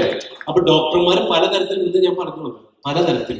ഇനി അതൊക്കെ പോട്ടെ, ഈ ശവപ്പെട്ടി വിൽക്കുന്നവര് രാവിലെ എന്താ പ്രാർത്ഥിക്കാം? ശവപ്പെട്ടി വിൽക്കുന്നവര് ഏതെങ്കിലും കൊടുത്തിരുന്ന കാനാണ് അല്ലെ? ഏതെങ്കിലും കൊടുത്തിരുന്ന തീരുമാനം അയാളാണ് എന്ത് കിട്ടുക? പിള്ളേരെ ഫീസ് കൊടുത്തിട്ടില്ല, മോച്ച് അച്ഛ ഫീസ് ആരെങ്കിലും എടുത്ത് തട്ടോടാം, ഒരു പെട്ടേക്കിലും പോകണം അല്ലേ? അപ്പൊ ഇതൊക്കെ നമ്മുടെ സമൂഹത്തിൽ കണ്ടുവരുന്ന ഒരു കാര്യങ്ങളാണ് അല്ലെ? ഞാൻ അങ്ങോട്ട് വന്നതല്ല, പറഞ്ഞു വന്നത് ഇവിടെ ആളുകൾ മരിക്കുന്നില്ല. ഓക്കെ, ഇനി 2030 ഒരു ശരാശരി മനുഷ്യൻ ഇവിടെ ജീവിച്ചിരിക്കുന്ന വയസ്സ് 95 വയസ്സാണെന്ന് പറയാം. പ്രത്യേകിച്ച് കേരളത്തിലെ ആളുകൾ ഇപ്പൊ നിങ്ങൾക്ക് അറിയാമെന്ന് അറിയില്ല, മിനിസ്റ്റർ സജി ചെറിയാൻ കഴിഞ്ഞ 2 മാസങ്ങൾ മനോരമയിലെ ന്യൂസ് വന്നിട്ടുണ്ട്. ഇവിടെ പെൻഷൻ കൊടുക്കാൻ പൈസയില്ല ഗവൺമെന്റ് എംപ്ലോയീസ്. കാരണം പെൻഷൻ ആയവര് പറയണത് സാധാരണ പെൻഷൻ ആയി കഴിഞ്ഞാല് ഒരു ശരാശരി മനുഷ്യൻ 65-70 വയസ്സ് വരെ പെൻഷൻ കൊടുത്താൽ മതി എന്നായിരുന്നു ഗവൺമെന്റിന്റെ കണക്ക്. പക്ഷേ ഇപ്പോഴത്തെ കണക്കിൽ ഇവരാരും 70 മരിക്കണില്ല, 80 മരിക്കണില്ല. ഗവൺമെന്റിന്റെ കയ്യിൽ പെൻഷൻ കൊടുക്കാൻ പൈസ ഇല്ല. അപ്പൊ 2 ഓപ്ഷൻസേ ഉള്ളൂ. എന്താണ്? ഒന്നുമില്ലെങ്കിൽ 70 വയസ്സാകുമ്പോൾ ഇവരെ തട്ടിക്കളഞ്ഞേക്കണം, അല്ലെങ്കിൽ പെൻഷൻ നിർത്തലാക്കണം. ഗവൺമെന്റ് വല്ലാത്തൊരു പ്രതിസന്ധിയിലാണ്. എന്ത് വേണം? ഗവൺമെന്റ് കാരണം പെൻഷൻ ഇത്രയും പേർക്ക് പെൻഷൻ കൊടുക്കാൻ പൈസ ഇല്ല അല്ലെ? ഇപ്പൊ പറഞ്ഞു വന്നത് ഇനി 2030 കൂടി 95 വയസ്സ് വരെ ഒരു ശരാശരി മനുഷ്യൻ ഇവിടെ ജീവിച്ചിരിക്കുന്നതാണ് പറയണം. അതിന്റെ അർത്ഥം ഇന്ന് ഈ ഹോളിൽ നിൽക്കുന്ന എല്ലാവരും ജീവിച്ചിരിക്കുന്ന വയസ്സ് എത്ര? 95. Are you happy? കുറച്ച് പേര് പറഞ്ഞില്ലല്ലോ അല്ലെ? അപ്പോ 95 വയസ്സ് വരെ ജീവിച്ചിരിക്കുമ്പോ കുറച്ചു പേര് മുഖരുടെ ചിരി വരുന്നില്ല അല്ലെ? നമുക്ക് നോക്കാം എന്തുകൊണ്ടാണ് കുറച്ചു പേര് ചിരിക്കാത്തത് ചോദിച്ചാൽ ഇങ്ങനെ പറയണത്. നമ്മൾ ജനിച്ചിട്ട് 25 വയസ്സ് വരെ അനുപമ ആര് നോക്കി? 25 വയസ്സ് ആര് നോക്കി? അച്ഛൻ നോക്കിയില്ലേ? അച്ഛനല്ല നോക്കിയേ അല്ലെ? നമ്മൾ ജനിച്ചിട്ട് 25 വയസ്സ് അച്ഛനും അമ്മയും കൂടെ നമ്മൾ നോക്കിയിട്ട് പാരന്റ്സ്, റൈറ്റ്? യെസ് അല്ലെ? 25 വയസ്സിൽ നോക്കിയത് അച്ഛനല്ലേ? 25 വയസ്സ് മുതൽ 60 വയസ്സ് വരെ ആര് നോക്കും? നിങ്ങൾ ആര് നോക്കും? കാശ് നമ്മളുണ്ടാക്കി അല്ലെ? അനുഭവം ആര് നോക്കും? 25 വയസ്സ് മുതൽ 60 വയസ്സ് നമ്മളെ തന്നെ നോക്കണം, റൈറ്റ്? ഓക്കെ. ഇനി 60 വയസ്സ് മുതൽ 95 വയസ്സിലെ 35 ആര് നമ്മൾ നോക്കും? 60 വയസ്സ് മുതൽ 95 വയസ്സ് വരെ നമ്മൾ ജീവിക്കും. ആര് നമ്മളെ നോക്കും? എന്താ ഉത്തരം മുട്ടിപ്പോയ? പേടിക്കണ്ട അല്ലേ? മക്കള് നോക്കുന്ന വൃദ്ധസദനം ഉണ്ടാവും ഇവിടെ? ഉണ്ടാവും? ഇല്ല. അങ്ങനെ വൃദ്ധസദനം വേണ്ടല്ലോ ഇവിടെ. അതിനുണ്ട് കാരണന്മാര് പണ്ടേ പറഞ്ഞിട്ട് മക്കളെ കണ്ടും മാമ്പു കണ്ടും കുടിക്കരുത്. ക്ലിയർ ആയോ? അപ്പൊ ഇവിടെ ചോദ്യത്തിനെന്താ? 60 വയസ്സ് കഴിഞ്ഞാൽ ആരോഗ്യമില്ല, 60 വയസ്സ് കഴിഞ്ഞാൽ വരുമാനമില്ല. നമ്മുടെ ആർക്കും വേണ്ട. കാരണം എന്താ? കല്യാണം കഴിഞ്ഞാൽ പിന്നെ ഫസ്റ്റ് പ്രയോറിറ്റി ആരാ? അനുപമ കല്യാണം കഴിഞ്ഞത് അച്ഛനായിരുന്നു. കല്യാണം കഴിഞ്ഞപ്പോ എന്തായി? പാർട്ട്ണറായി അല്ലെ? ഭർത്താവിനോട് ചോദിക്കണം. ഇതിപ്പോ അച്ഛനോടെ പോന്ന ചേട്ടനോട് ചോദിച്ചില്ലേ? പെർമിഷൻ മേടിക്കാൻ വീട്ടിൽ അച്ഛനായാലും ശരി മോളെ താഴത്തെ തലം വെക്കാതെ വളർത്തിയതാണ്. പക്ഷെ ഇന്ന് പറയണം ഭർത്താവെ പൊക്കോട്ടെ ഇത് ചോദിക്കട്ടെ അല്ലേ? കാരണം അതുകൊണ്ട് ആരെ? ഹസ്ബൻഡായി. ശരിയല്ലേ? നമ്മൾ അതുകൊണ്ട് മറ്റൊരാളായിട്ട് പോരാ. അപ്പൊ നമ്മൾ എന്ത് ചെയ്യാൻ പാടില്ല? കല്യാണം കഴിയുന്നത് വരെ മക്കളുള്ളൂ. കല്യാണം കഴിഞ്ഞാൽ അവരുടെ താക്കോൽ ആരെ കയ്യിലാണ്? ആണുങ്ങളാണെങ്കിൽ പെണ്ണുങ്ങളെ കയ്യിൽ. അല്ലെങ്കിൽ സമാധാനം കിട്ടും. ഭാര്യയെ സ്നേഹിക്കാൻ അച്ഛനെ സ്നേഹിച്ചാൽ എങ്ങനെ? അമ്മയെ സ്നേഹിച്ചാൽ എങ്ങനെ ഉണ്ടാവും? ഭാര്യയെ സ്നേഹിക്കാണ്ട് അമ്മയെ ഇപ്പോഴും സ്നേഹിച്ചുകൊണ്ട് എങ്ങനെ ഉണ്ടാവും? ഭാര്യനെ വഴിക്കുമ്പോ അല്ലെ? ശരിയല്ലേ? സാധാരണ അമ്മായിനെ പോലും അല്ലെ അറിയാലോ, പിള്ളേർ കിടക്കില്ല. ഓക്കെ. അപ്പോ ഈ 35 കൊല്ലം നമുക്ക് ജീവിക്കാനുണ്ടെങ്കിൽ നമ്മൾ എങ്ങനെ ജീവിക്കും? അതിനുവേണ്ടി നമുക്ക് വേണ്ട സാധനത്തിന്റെ പേരാണ് സമ്പത്ത്. ക്ലിയർ ആയോ? അപ്പൊ എന്തിനാ സമ്പത്ത്? ആരോഗ്യമില്ലാത്ത സമയത്ത്, വരുമാനമില്ലാത്ത സമയത്ത്, മക്കൾ നോക്കാനില്ലാത്ത സമയത്ത് നമുക്ക് ജീവിക്കണമെങ്കിൽ എന്ത് വേണം? സമ്പത്ത്. അതിന് സ്കൂളിൽ പഠിപ്പിച്ചപ്പോൾ ടീച്ചർമാർ ഒരു പഴഞ്ചൊല്ല് പഠിപ്പിച്ചു തന്നിരുന്നു. ഓർമ്മയുണ്ടോ? സമ്പത്ത് കാലത്ത് ആരാ ടീച്ചർമാരോട്? ടീച്ചർ കൈവിട്ട് ടീച്ചർ പേര് പറഞ്ഞല്ല? ക്രാന്തി ടീച്ചറെ. സമ്പത്ത് കാലത്ത് തൈവത്ത് വെച്ചാൽ ആപത്ത് കാലത്ത് കാപത്തിന് പിള്ളേർക്ക് പഠിപ്പിച്ചു കൊടുത്തു. ടീച്ചറെ ഈ തൈ ഏതായിരുന്നു? അത് പറഞ്ഞ് ടീച്ചറോട് പോയാൽ മതി. തൈ വെച്ചാൽ അല്ല മലയാളം എന്തായിരുന്നു? മലയാളമല്ല പഠിപ്പിച്ചത്. അല്ല ഇത് കേട്ടിട്ടില്ലേ? പറഞ്ഞിട്ടില്ലേ? ഏതായിരുന്നു തൈ? അതായത് സമ്പത്ത് കാലത്ത് തൈപ്പത്ത് വെച്ചാൽ തെങ്ങാണോ പ്ലാവാണ് എന്തായിരുന്നു? ഇത് ടീച്ചർമാർ പഠിപ്പിച്ചു കൊടുത്തില്ല. പക്ഷെ ഞങ്ങൾ ഇന്ന് എല്ലാവർക്കും പഠിപ്പിച്ചു കൊടുത്തു. ആ തൈയുടെ പേരാണ് തൈയുടെ പേരാണ് ഇന്ന് ഇന്ത്യയിൽ, ഇന്ന് കേരളത്തിൽ ഏറ്റവും കൂടുതൽ ഡിമാൻഡുള്ള മരം, ഏറ്റവും കൂടുതൽ വില കൂടിയ മരം, വീരപ്പൻ മോഷ്ടിച്ച് വിത്തിരുന്ന മരം ഏതാ? ചന്ദനം. ടീച്ചറെ, ഇതായിരുന്നു ആ വൃക്ഷം. അറിഞ്ഞില്ല, പറഞ്ഞില്ല, ആരും പഠിപ്പിച്ചു തന്നില്ല, അല്ലേ? അപ്പോ ഞങ്ങൾ ഒറ്റ കാര്യം ചെയ്തുള്ളൂ. സമ്പത്ത് കാലത്ത് തൈ 20 വെച്ചാൽ ആരോഗ്യമില്ലാത്ത സമയത്ത് 5 കോടി വാങ്ങി അടിച്ചു പൊളിച്ച് ജീവിക്കാം. എങ്ങനെയുണ്ട്? Okay, ready? അപ്പൊ എങ്ങനെയാണ് നമുക്ക് നോക്കാം. നെക്സ്റ്റ്. അപ്പൊ അതിന് നമുക്ക് ഇന്ന് ഈ ഭൂമിയിൽ ഏറ്റവും കൂടുതൽ ആ മേഖലയാണ് റിയൽ എസ്റ്റേറ്റ്. അതായത് നമുക്ക് സമ്പന്നനാവണമെങ്കിൽ നമുക്ക് ഈ വിശ്വസിങ്ങനെ പറയണത്, നമ്മൾ ഉണ്ടാക്കുന്ന പണം കൊണ്ട് മാത്രം നമ്മൾ ജീവിക്കാൻ പാടില്ല. ഉണ്ടാക്കുന്ന പണത്തെ കൂടെ പണിക്ക് വിടണം. ഓക്കെ, പണത്തെ കൂടെ പണിക്ക് വിട്ടെങ്കിൽ ആ പണം പണിയെടുക്കും.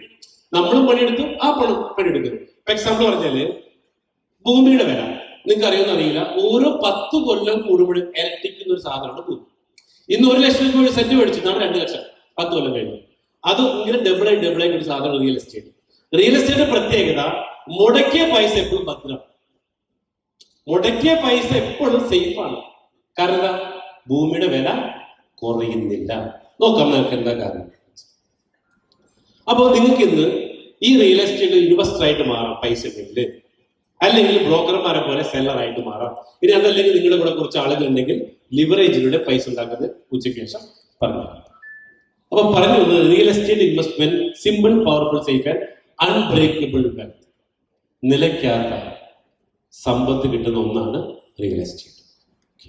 അപ്പൊ എന്താണ്, what is real estate business? അപ്പൊ നിങ്ങളൊരു 10 മിനിറ്റ് കൂടെ സമയമുള്ളൂ, ശ്രദ്ധിച്ചിരിക്കുക. What is real estate business? Real estate എന്ന് പറയുമ്പോൾ ബൈയിങ്, റെന്റിങ്, സെല്ലിങ്.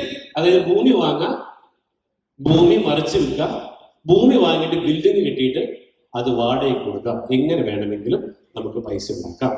ഓക്കെ, അപ്പോ ഭൂമിയെ പറ്റി പറയുമ്പോൾ ഈ ഭൂമി ഇവിടെ ഉണ്ടായിട്ട് 450 കോടി വർഷം കഴിഞ്ഞു. ഇനി 750 കോടി വർഷം കൂടെ ഈ ഭൂമി ഇവിടെ ഉണ്ടാവുമെന്ന് പറയുന്നത്. അപ്പൊ അതില് ഈ ഭൂമിയിൽ 71% വെള്ളമാണ്.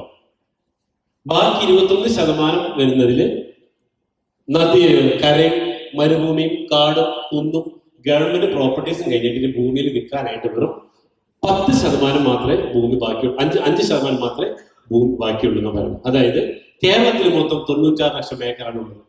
കേരളത്തിൽ നിന്ന് വിൽക്കാനായിട്ട് ആകെയുള്ളത് 12 ലക്ഷം ഏക്കർ മാത്രമേ കേരളത്തിൽ വിൽക്കാനുള്ളൂ. ക്ലിയർ ആയോ? ഇനി കേരളത്തിൽ വിൽക്കാനായിട്ട് വെറും 12 ലക്ഷം ഏക്കർ മാത്രമേ ബാക്കിയുള്ളൂ. 10 കൊല്ലം കഴിഞ്ഞാൽ ഇവിടെ 1 സെന്റ് ഭൂമിയിലുള്ള സ്വപ്നങ്ങൾ മാത്രമായിട്ട് മാറുന്നത് പറയുന്നത്. കാരണം ഭൂമി വർദ്ധിക്കുന്നില്ല. എന്റെ കാരണം എന്താ? ഭൂമി വർദ്ധിക്കുന്നില്ല, പക്ഷെ എന്തുണ്ട്? ജനസംഖ്യക്ക് ഒരു കുറവുമില്ല. ഇന്ന് ചൈനയെ മറികടന്നുകൊണ്ട് നമ്മുടെ ഇന്ത്യ 1ാം സ്ഥാനത്തെത്തി. എന്താ കാരണം? ഏത് കാര്യത്തിലാ? പോപ്പുലേഷൻ, പിള്ളേരുണ്ടാക്കുന്ന കാര്യത്തിൽ ഇന്ത്യ എന്തായി? 1ാം സ്ഥാനത്തെത്തി. അതുകൊണ്ട് അതിൽ നിങ്ങളെ ഓരോരുത്തരും ഭാഗവാക്കാണ്. ഏതില്? ഇന്ത്യക്ക് 1ാം സ്ഥാനം കിട്ടിയത്. നിങ്ങൾക്ക് നല്ലൊരു കൈയ്യടി കൊടുത്തോളൂ. കാരണം ഈ കണക്കിൽ ഇന്ത്യ 1ാം സ്ഥാനം എത്തിച്ചത് നമ്മൾ ഓരോരുത്തരും ഭാഗവാക്കാണ്, അല്ലെ? അപ്പോ പോപ്പുലേഷന്റെ കാര്യത്തിൽ ഇന്ത്യ 1ാം സ്ഥാനത്ത് എത്തിക്കഴിഞ്ഞു. അപ്പൊ ഇവിടെ പറയുന്നത് വരുന്ന 10 വർഷം കഴിയുമ്പോൾ ഭൂമി സ്ക്വയർ ഫീറ്റിലേക്ക് മാറും. ഇന്ന് ബാംഗ്ലൂര്, ഉത്തർപ്രദേശ്, ബോംബെ എന്ന് പറയുന്ന നമ്മുടെ കൊച്ചി വരെ ഭൂരിഭാഗം സ്ക്വയർ ഫീറ്റിലേക്ക് മാറിക്കഴിഞ്ഞു. സെന്റിന് കിട്ടില്ല. അതായത് ബോംബെയിൽ 1 സ്ക്വയർ ഫീറ്റ് ഭൂമിക്ക് മെട്രോ സിറ്റിയിൽ 3 ലക്ഷം രൂപ ഒരു സ്ക്വയർ ഫീറ്റ്. 435 സ്ക്വയർ ഫീറ്റ് ഒരു സെന്റ് എന്ന് പറയും. ഒരു സെന്റിന് 36 കോടി രൂപ. എങ്ങനെയുണ്ട്? ഒരു സെന്റിന് 4 ഇത്തരത്തിലുള്ള വലിയ മാറ്റമാണ് നടക്കാൻ വേണ്ടി പോകുന്നത്. അപ്പൊ ഇന്ന് 5 സെന്റ് ഭൂമി വാങ്ങിയിട്ട് എന്താ ഗുണം എന്നറിയാം? 10 കൊല്ലം കഴിഞ്ഞാൽ ഇത് സ്ക്വയർ ഫീറ്റിന് കോടിക്കണക്കിന് രൂപയ്ക്ക് വിൽക്കാൻ പറ്റുന്നുള്ളതാണ് ഭൂമിയുടെ ഏറ്റവും വലിയ പ്രത്യേകത. അപ്പൊ നമുക്ക് എങ്ങനെയാണ് റിയൽ എസ്റ്റേറ്റിന് പൈസ ഉണ്ടാക്കാം? പറഞ്ഞു, 1 ഭൂമി വാങ്ങിയിട്ട് ഭൂമി വില കൂട്ടി മറിച്ച് വെക്കുക. 2 ഭൂമി വാങ്ങിയിട്ട് ബിൽഡിംഗ് ഉണ്ടാക്കിയിട്ട് വാടകയ്ക്ക് കൊടുക്കുക, വിൽക്കുകയോ ചെയ്യാം. 3 ഭൂമി വാങ്ങിയിട്ട് സ്റ്റാൻഡിങ് ടിമ്പേഴ്സ്, വില കൂടിയ മരങ്ങൾ വെച്ച് പിടിപ്പിച്ച് അത് മുറിച്ച് വിറ്റും പൈസ ഉണ്ടാക്കാം. ഏത് മരം?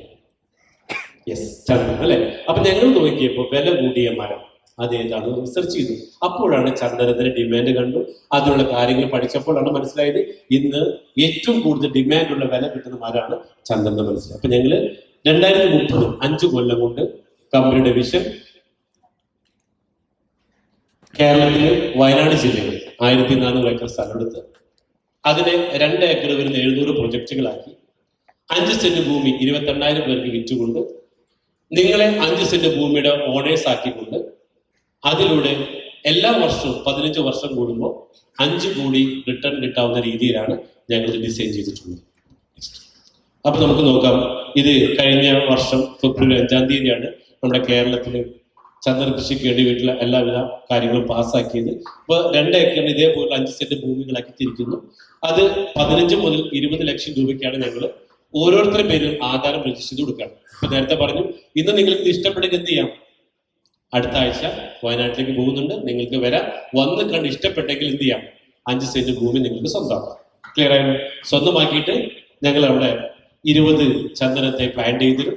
അപ്പൊ അതിൽ നിന്ന് കിട്ടുന്ന ഒരു തുക എന്ന് വെച്ച് കഴിഞ്ഞാൽ നമ്മൾ 15 കൊല്ലം മുമ്പ് ചെയ്തിരുന്നെങ്കിൽ നേരത്തെ പറഞ്ഞു ഒരു ചന്ദനത്തൈയുടെ വില ഇപ്പോൾ ഉള്ള കണക്കും പ്രകാരം 7,60,60,000 രൂപയാണ് 15 കൊല്ലം കൊണ്ട് ഇപ്പൊ കിട്ടിക്കൊണ്ടിരിക്കുന്നത്. അങ്ങനെ നമ്മൾ 5 സെന്റിൽ 20 എണ്ണം 15 കൊല്ലം മുമ്പ് വെച്ചിരുന്നെങ്കിൽ 20 ഇൻറ്റു 7,60,000 രൂപ എന്ന് പറഞ്ഞാൽ 1,52 ലക്ഷം രൂപ കിട്ടുമായിരുന്നു. ബാക്കി 5 സെന്റ് ഭൂമി നമ്മുടെ പേരിൽ കിട്ടി. ഒറ്റ കണ്ടീഷനേ ഉള്ളൂ, പ്രോപ്പർട്ടി ആരെ പേരിലാണോ ഇവരുടെ അക്കൗണ്ടിലേക്ക് ട്രസ്റ്റ് പൈസ കിട്ടുള്ളൂ. ക്ലിയർ ആയി. വല്ലോന്റെ ഭൂമി ചെന്ന് കൃഷി വെച്ചാൽ കിട്ടില്ല. ആരുടെ ഭൂമിയിലാണ് ചന്ദനം ഉണ്ടായിരുന്നത് അവരുടെ അക്കൗണ്ടിലേക്ക് ട്രഷറിയിൽ നിന്ന് പൈസ നമുക്ക് മേടിക്കാം. പക്ഷെ ഇവിടുത്തെ കണക്കുകൾ പറയുന്നത് 1980-കളിൽ 1 കിലോ ചന്ദനത്തിന് വെറും 20 രൂപ ഉണ്ടായിരുന്നു. ഇത് 2023 വന്നപ്പോൾ 20,000 രൂപ, 1000 മടങ്ങ് ഗ്രോത്ത് ആണ് ചന്ദനത്തിൽ വന്നിട്ടുള്ളത്.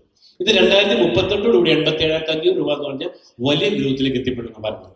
അപ്പൊ ഇന്ന് ഒരു 5 സെന്റ് ഭൂമി വാങ്ങിക്കഴിഞ്ഞാൽ 10 മുതൽ 15 കൊല്ലം കഴിയുമ്പോൾ ഏറ്റവും ചുരുങ്ങിയത് 4,94 ലക്ഷം വരെ കിട്ടാനുള്ള സാധ്യതയുള്ള ഒരു കൃഷിയെ കുറിച്ച് ഞങ്ങൾ പറഞ്ഞുകൊണ്ടത്. പക്ഷെ ഈ കൃഷി ആരും ചെയ്യുന്നില്ല. അതിന്റെ കാരണം വളരെ ചെലവുള്ള ഒരു കൃഷിയാണ്. അതായത് 2 ഏക്കറിൽ കൃഷി ചെയ്യണമെങ്കിൽ 3 കോടി രൂപ ആദ്യം കയ്യിൽ നിറക്കണം, എങ്കിൽ മാത്രമേ ഈ കൃഷിയിൽ നിന്ന് ആദായം ലഭിക്കുള്ളൂ. അപ്പൊ കമ്പനി എന്ത് ചെയ്തു, 2 ഏക്കർ മൊത്തം എടുത്ത് അത് 5 സെന്റ് ഭൂമിയാക്കി 15 ലക്ഷം രൂപ നിങ്ങൾക്ക് വിൽക്കുന്നു. അപ്പൊ നിങ്ങൾ അതിന്റെ പ്രോപ്പർട്ടി ഓണറായി, നിങ്ങൾ ഉടമസ്ഥനായി. അവിടെ പിന്നെ 15 കൊല്ലത്തേക്ക് ഇതിന്റെ എല്ലാവിധ പ്രൊട്ടക്ഷനും പരിപാലനവും എല്ലാം കമ്പനി നോക്കി തരുന്നു. 10 മുതൽ 15 കൊല്ലം കഴിയുമ്പോൾ മുറിച്ച് ഗവൺമെന്റിലേക്ക് കൊടുത്താൽ നിങ്ങളുടെ അക്കൗണ്ടിലേക്ക് ഈ പറഞ്ഞ തുക എത്രയാണ് ആ സമയത്ത്, ചിലപ്പോൾ 4 കോടിക്ക് മേലെയാകും, 5 കോടിക്ക് മേലെയാകും. ആ പൈസ ഇന്നത്തെ കണക്കിൽ ഗ്യാരണ്ടീഡ് ആയിട്ട് 1,52 ലക്ഷം രൂപ ഗ്യാരണ്ടീഡ് ആയിട്ട് നമുക്ക് കിട്ടണം. ഇതിന് ഒറ്റ പ്രശ്നമുണ്ട്, 15 കൊല്ലം കാത്തിരിക്കണം അല്ലെ. 10 മുതൽ 15 കൊല്ലം വരെ നമ്മൾ കാത്തിരിക്കേണ്ടതുണ്ട്. അപ്പൊ നമുക്ക് നോക്കാം എങ്ങനെ പെട്ടെന്ന് സമ്പന്നമാവും അല്ലെ. നമ്മൾ പോകേണ്ടത് എവിടേക്കാണ്, ഗെറ്റ് റിച്ച് ഫാസ്റ്റ് അല്ലെ, സ്പീഡിൽ. മറ്റെന്താണ് നേരത്തെ പറഞ്ഞത്, ഗെറ്റ് റിച്ച്. ഇപ്പൊ ഞാൻ പറഞ്ഞത് 10 മുതൽ 15 കൊല്ലം ഏത് ഗണത്തിലെപ്പെടാം, ഏത് ഗണത്തിലെപ്പെടാം, ഗെറ്റ് റിച്ച് സ്മാർട്ട് അല്ലെ. സ്മാർട്ട് ആയിട്ട് പൈസ ഉണ്ടാക്കുക. അപ്പൊ ഇതാണെങ്കിലോ അടുത്ത പഠിക്കാൻ വേണ്ടി പോണത് ഗെറ്റ് റിച്ച് ഫാസ്റ്റ്, എങ്ങനെ സ്പീഡിൽ പൈസ ഉണ്ടാക്കാം. അതിനുവേണ്ടി ഞങ്ങൾ ഉള്ള പുതിയ ആശയമാണ് നമുക്ക് പാർക്കാൻ ചന്ദനത്തോട്. ഇതിന്റെ ഉദ്ഘാടനം ഓഗസ്റ്റ് 17-ാം തീയതി പ്രശസ്ത ഫിലിം സ്റ്റാർ അമ്മയുടെ ജോയിന്റ് സെക്രട്ടറി ആയിട്ടുള്ള സരയു ഉദ്ഘാടനം ചെയ്യും. അപ്പൊ എല്ലാവരെയും ഈ ഉദ്ഘാടന സമയത്തേക്ക് ഇൻവൈറ്റ് ചെയ്യുന്നത്. ഇതിന്റെ മൊത്തം 90 കോട്ടേജസ് ആണ് വരുന്നത്. ഈ 90 കോട്ടേജിൽ 2ാമത്തെ ഉദ്ഘാടനം ഓഗസ്റ്റ് 31-ാം തീയതി അമ്മയുടെ തന്നെ ജോയിന്റ് സെക്രട്ടറി ആയിട്ടുള്ള അൻസിബ, ദൃശ്യ ഫിലിം മോഹൻലാലിന്റെ മോളായിട്ടുള്ള അൻസിബയാണ് 2ാമത്തെ കോട്ടേജിൽ ഉദ്ഘാടനം. അങ്ങനെ 25 കോട്ടേജുകളാണ് ഡിസംബർ 31-ന് മുമ്പായിട്ട് ഉദ്ഘാടനം ചെയ്യുന്നത്. അപ്പൊ ഇതിന്റെ പ്രത്യേകത എന്ന് വെച്ച് കഴിഞ്ഞാൽ ഒരു പേഴ്സോട്ട്, അപ്പൊ ഇതിന്റെ പ്രത്യേകത ഇതില് പെർ ഡേ ഞങ്ങൾ വാടകയ്ക്ക് കൊടുക്കുന്നത് 20,000 രൂപ. ഒരു കോട്ടേജിന്റെ ദിവസമുള്ള വാടക 20,000 രൂപ. ഇത് ഞങ്ങൾ തന്നെ വാടകയ്ക്ക് കൊടുത്തോളാം. ഓക്കെ, നിങ്ങളൊന്നും അറിയണ്ട. അപ്പൊ 5 സെന്റ് ഭൂമി ആദ്യം ഞങ്ങൾ ചെയ്തു തരുന്നത് നിങ്ങളുടെ പേരിലേക്ക് ആധാരം രജിസ്റ്റർ ചെയ്ത് അങ്ങോട്ട് തരും. ഓക്കെ, അപ്പൊ ആരാ ഭൂമിയായി? നിങ്ങളുടെ ഭൂമിയായി അല്ലെ? ആ നിങ്ങളുടെ ഭൂമിയിൽ 1 സെന്റിലായിരിക്കും ഈ ഒരു കോട്ടേജ് വരുന്നത്. അത് കഴിഞ്ഞ് ബാക്കിയുള്ള 4 സെന്റില് 1 സെന്റിൽ 4 ചന്ദന മരങ്ങൾ. അപ്പോ 4 സെന്റിൽ എത്രണ്ണായി? 16 അല്ലെ? അപ്പൊ 16 ചന്ദന മരങ്ങൾക്കിടയിൽ ഒരു കോട്ടേജ്. മൊത്തം 5 ഏക്കർ, 90 കോട്ടേജ്. അപ്പൊ 90 കോട്ടേജ് എന്ന് പറയുമ്പോൾ 1460 ചന്ദന മരങ്ങൾക്കിടയിൽ ഈ കോട്ടേജ്. ക്യാൻസർ പോലുള്ള ഒരുപാട് മാരകമായിട്ടുള്ള അസുഖങ്ങൾക്ക് ഒരു പ്രതിവിധിയാണ് ഇവിടെ താമസിക്കാറുള്ളത്. അത്രയ്ക്കും എക്കോ ഫ്രണ്ട്ലി. മാത്രമല്ല ഔഷധ ഗുണങ്ങളായിരുന്നു. നിങ്ങൾക്കറിയാം, കൊറോണ സമയത്ത് ആളുകൾ മരിക്കാൻ കാരണം, ഏറ്റവും കൂടുതൽ ആളുകൾ മരിക്കാൻ കാരണം ശുദ്ധവായു, ഓക്സിജൻ കിട്ടാതെ. ഏറ്റവും കൂടുതൽ ഓക്സിജൻ സർക്കുലേറ്റ് ചെയ്യുന്ന ഒരു അത്ഭുത വൃക്ഷം കൂടിയിട്ടാണ് ചന്ദനം. അപ്പൊ ഇന്ന് ഒരു മറ്റൊരു ലോകത്തിലേക്ക് ആളുകൾ അസുഖം ട്രീറ്റ് ചെയ്യാനുള്ള മറ്റൊരു തലത്തിലേക്ക് കൂടെ ഞങ്ങൾ മാറുകയാണ്. അപ്പൊ അതിന്റെ ഭാഗമായി കൊണ്ടാണ് ഈ പ്രൊജക്ട് തുടങ്ങിയിട്ടുള്ളത്. അപ്പൊ നിങ്ങളിത് വാങ്ങിക്കഴിഞ്ഞാൽ പെർ ഡേ 20,000. അപ്പോൾ നമുക്ക് ഒരു മാസം 20,000 ഇൻറ്റു 30, 6 ലക്ഷം രൂപയാണ് ഈ ഒരു കൊല്ലത്തെ വാടക. അടുത്ത കൊല്ലം വാടക വീണ്ടും കൂടും, 25ലേക്ക് പോകും. ഫസ്റ്റ് ഞങ്ങൾ വിൽക്കുന്നത് 20,000 രൂപയായിട്ടാണ്, 6 ലക്ഷം രൂപ.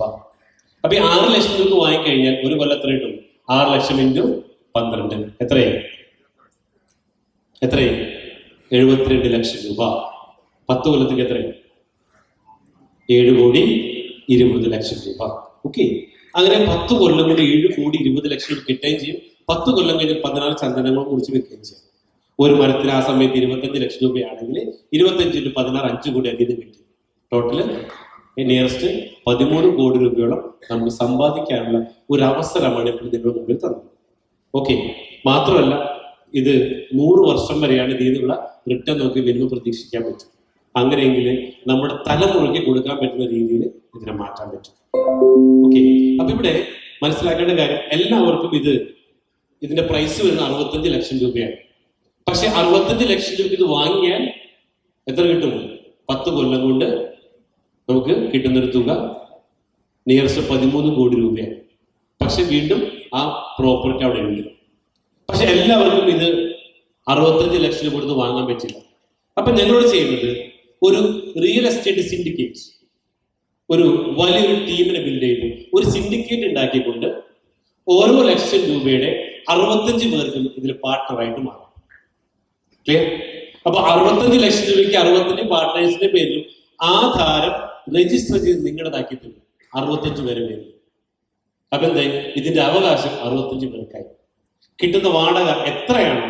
6 ലക്ഷമാണോ 3 ലക്ഷമാണോ വാട്ടവർ, എത്ര കിട്ടിയാലും അത് 65 പേർക്കായിട്ട് ഡിവൈഡ് ചെയ്ത് തരുകയും ചെയ്യും. ചന്ദന മരത്തിന് കിട്ടുന്ന എമൗണ്ടോ അതും 5 കോടി ഡിവൈഡഡ് ബൈ 65. അപ്പൊ അത്തരത്തിൽ 1 ലക്ഷം രൂപ വെച്ചിട്ടായാലും നമുക്ക് ഇതിലൂടെ സമ്പന്നാകേണ്ട അവസരമാണ് ഒടുവിലേക്ക് തന്നിട്ടുള്ളത്. ക്ലിയർ ആയോ? അപ്പൊ നമ്മുടെ കയ്യിൽ 1 ലക്ഷം രൂപ ഉണ്ടെങ്കിൽ, 1 ലക്ഷം രൂപ ഉണ്ടെങ്കിൽ ഇൻവെസ്റ്റ് ചെയ്താൽ പെർ ഡേ 20,000 കിട്ടിക്കഴിഞ്ഞാൽ 65 ലക്ഷം കിട്ടുന്ന ഇൻകം 6 ലക്ഷം. അതേസമയം 1 ലക്ഷം ഇൻവെസ്റ്റ് ചെയ്ത ഒരാൾക്ക് കിട്ടുന്നൊരു തുക എല്ലാ മാസവും 9,228 രൂപ. ക്ലിയർ ആയോ? 1 ലക്ഷം ഇൻവെസ്റ്റ് ചെയ്താൽ 9,228. അപ്പൊ ഒരു കൊല്ലം കൊണ്ട് എത്രയായി? എത്ര തിരിച്ചു കിട്ടി? 9,228 ഇൻറ്റു 12 എത്രയായി? എത്ര കിട്ടി? 1 ലക്ഷത്തി മേലെ അല്ലെ? നമ്മ ഇറക്കിയ പൈസക്ക് മേലെ തിരിച്ചു കിട്ടി. ബാക്കി അവിടെ എന്തുണ്ട്? കോട്ടേജ് അവിടെ ഉണ്ട്, സാൻഡൽ കൂടെ അവിടെ ഉണ്ട്. ഇനി നമുക്ക് 25 ദിവസം വാടകയ്ക്ക് പോയി എങ്കിലും കിട്ടുന്നൊരു എമൗണ്ട് ആണ് 7,690 രൂപ പെർ മന്ത്. ഇനി അത് 20 ദിവസം പോയില്ലെങ്കിൽ 6,152 രൂപ. ഓക്കെ, ഇനി അത് 15 ദിവസം പോയുള്ളെങ്കിൽ 4,614. അത് 10 ദിവസം പോയില്ലെങ്കിൽ 3,076 രൂപ. 5 ദിവസമുള്ള പോയെങ്കിലോ 1,538 രൂപ വെച്ച് പെർ മന്ത് കിട്ടാണ്. അപ്പോൾ നമ്മൾ നോക്കേണ്ട കാര്യം, ഇതിൽ 65 ലക്ഷം രൂപ മുടക്കിയിട്ട് ഇത് വാങ്ങിയാൽ കിട്ടുന്നൊരു ഇൻകം അതാണെങ്കിൽ നിയറസ്റ്റ് 10,000 രൂപ വെച്ച് നമുക്ക് എല്ലാ മാസവും കിട്ടും. കയ്യിൽ 1 ലക്ഷം മുടക്കിയാൽ പോലും നിങ്ങൾക്കത് സ്വന്തമാക്കാൻ പറ്റും. ക്ലിയർ? പ്ലസ് അവിടെ എന്തുണ്ട്? ചന്ദനമരമുണ്ട്, കോട്ടേജ് ഉണ്ട്, ഭൂമി ഇവിടെ ഉണ്ട്. ഇനി 10 കൊല്ലം കഴിഞ്ഞിട്ട് അവസ്ഥ എന്താ? ഭൂമിയുടെ വില സ്ക്വയർ ഫീറ്റായി. അപ്പൊ എന്ത് പറ്റും? ഈ വാങ്ങിയ ഭൂമി നിങ്ങൾക്ക് വേണമെങ്കിൽ എന്ത് ചെയ്യാം? മറിച്ച് വിൽക്കാം. പക്ഷെ ഞങ്ങൾ പറയണമെന്നറിയോ, ഒരിക്കലും ഈ പൊന്മുട്ട ഇടുന്ന താഴെ കൊല്ലരുത്. എന്ത് ചെയ്യാൻ പാടില്ല? ആ കിട്ടുന്ന മുട്ട കൊണ്ട് നമുക്കൊരു സമ്പന്നമായിട്ട് മാറാം. അപ്പൊ ഒന്ന് ആലോചിച്ച് നോക്കിയാൽ, നിങ്ങൾക്ക് ഇന്ന് നിങ്ങളുടെ കയ്യിൽ 65 ലക്ഷം രൂപ ഉണ്ടെങ്കിൽ വരുന്നൊരു 10 കൊല്ലം കൊണ്ട് 12-13 കോടി രൂപയോളം ഉണ്ടാക്കാൻ പറ്റുന്ന ഒരു പ്രൊജക്റ്റാണ് ഞാൻ പറഞ്ഞത്. ഓക്കെ, 65 ലക്ഷം ഇല്ലെങ്കിലോ അതെ, നിങ്ങൾക്ക് 1 ലക്ഷം രൂപയോ 2 ലക്ഷം രൂപയോ വട്ടം എത്ര ഇൻവെസ്റ്റ് ചെയ്തിട്ടാലും നിങ്ങൾക്ക് സ്വന്തമാകും. അപ്പൊ ഇവിടെ പറയുന്നത്, ഞങ്ങൾ ഏറ്റവും കുറഞ്ഞ കണക്കാണ് പറയുന്നത്, 5 ദിവസമേ പോയുള്ളൂ. ഒരു 5 ദിവസം വാടകയ്ക്ക് പോയാൽ പോലും ഒരു മാസം എത്രയായി? 5 ദിവസം പോയി കഴിഞ്ഞാൽ 1 ലക്ഷം രൂപ അല്ല, 5 ദിവസം പോയാൽ 1 ലക്ഷം രൂപ. അപ്പൊ ഇവിടെ 15 കൊല്ലം ഓരോ ലക്ഷം രൂപ വെച്ച് കൂട്ടിക്കഴിഞ്ഞാൽ ടോട്ടൽ കിട്ടുന്ന വാടകയാണ് 1,80,00,000 രൂപ. ഓക്കെ, വെറും 5 ദിവസം 15 കൊല്ലം 5 ദിവസം വെച്ച് പോയാൽ പോലും കിട്ടുന്ന വാടക 1,80,00,000 രൂപ. ഇനി അതിനുള്ള ചന്ദനമരം കിട്ടുന്ന ഏറ്റവും കുറഞ്ഞ തുകയാണ് 2,80,00,000 രൂപ. സാൻഡ്ലോഡിന്റെ അതിന്റെ കാതിൽ നിന്നും കിട്ടും. ബാക്കിയുള്ള ഭാഗത്തിൽ നിന്ന് 1,15,20,000 രൂപ. ടോട്ടൽ കിട്ടുന്ന ഏറ്റവും കുറഞ്ഞ തുക 5,75,20,000 രൂപ. ഇത് എവരി 15 കൊല്ലം, എവരി 15 ഇയർ ഏറ്റവും കുറഞ്ഞ തുകയാണ് ഈ പറഞ്ഞത്. ക്ലിയർ? പക്ഷെ കയ്യിൽ എന്ത് വേണം? 65 ലക്ഷം വേണം. ഇല്ലെങ്കിൽ 1 ലക്ഷം രൂപയുടെ ഒരു സിൻഡിക്കേറ്റിൽ നിങ്ങൾക്ക് മെമ്പറാണ്. അപ്പൊ ഇന്ന് നിങ്ങൾ ഇങ്ങോട്ട് വിളിച്ചത് ഈ റിയൽ എസ്റ്റേറ്റ് സിൻഡിക്കേറ്റിൽ മെമ്പർ ആകണമെങ്കിൽ 1 ലക്ഷം രൂപ കൊടുത്ത് ഇവിടുത്തെ മെമ്പർ ആകാന്നുള്ളതാണ്. ക്ലിയർ? മെമ്പർ ആകുമ്പോൾ അടുത്ത വർഷം മുതൽ നിങ്ങൾക്ക് ഇതിന്റെ വാടക എല്ലാ മാസം കിട്ടി തുടങ്ങുന്നുള്ളതാണ്. മാത്രമല്ല സാൻഡ്ലോഡിന്റെ റിട്ടേൺ 10 കൊല്ലം കഴിഞ്ഞാൽ അതിന്റെ റിട്ടേൺ എക്സ്ട്രാ കിട്ടും. ഇത് എവരി 15 കൊല്ലം വെച്ചൊരു എമൗണ്ട് നമുക്ക് മാറ്റുകയും ചെയ്യും. ഇനി നിങ്ങളുടെ കയ്യിൽ 1 ലക്ഷം രൂപ ഇല്ലേ, നിങ്ങൾക്ക് എന്ത് ചെയ്യാം? നെക്സ്റ്റ് ഓപ്ഷൻ നമ്പർ 1, നിങ്ങൾക്ക് ഇതിന്റെ ഒരു 65 ലക്ഷം കൊടുത്ത് ഓർഡർ ആവാം. രണ്ടാമത്തെ ഓപ്ഷനാണ് 1 ലക്ഷമോ 2 ലക്ഷമോ കൊടുത്ത് ഇതിന്റെ ഒരു പാർട്ട്ണറായിട്ട് മാറാം. മൂന്നാമത്തെ ഓപ്ഷനാണ് ഇത് രണ്ടും നടന്നില്ലെങ്കിൽ 15 ലക്ഷം രൂപയ്ക്ക് ഒരു 5 സെന്റ് ഭൂമി സ്വന്തമാക്കാം. അപ്പൊ എന്താ പറ്റുക? 10 മുതൽ 15 കൊല്ലം കൊണ്ട് നിങ്ങൾക്ക് ഒരു കോടീശ്വരനാകാം. Get rich smart. മറ്റേതോ ഗെറ്റ് റിച്ച് ഫാസ്റ്റ്. ഇത് ഗെറ്റ് റിച്ച് സ്മാർട്ട്. 15 കൊല്ലം കൊണ്ടും നിങ്ങൾക്ക് ഒരു സമ്പന്നനാവും. പക്ഷെ എന്ത് വേണം? 15 ലക്ഷം രൂപയ്ക്ക് നിങ്ങളുടെ സ്വന്തം പേര് ആരെയും ഷെയർ കൂട്ടണ്ട, ഒറ്റയ്ക്ക് നിങ്ങളുടെ പേരിൽ ഒരു 5 സെന്റ് ഭൂമി വാങ്ങിയിടാം. ഓക്കെ, ഇനി ഈ 15 ലക്ഷം രൂപ റെഡി ക്യാഷ് ഇല്ലെങ്കിലോ നിങ്ങൾക്ക് എന്ത് ചെയ്യാം?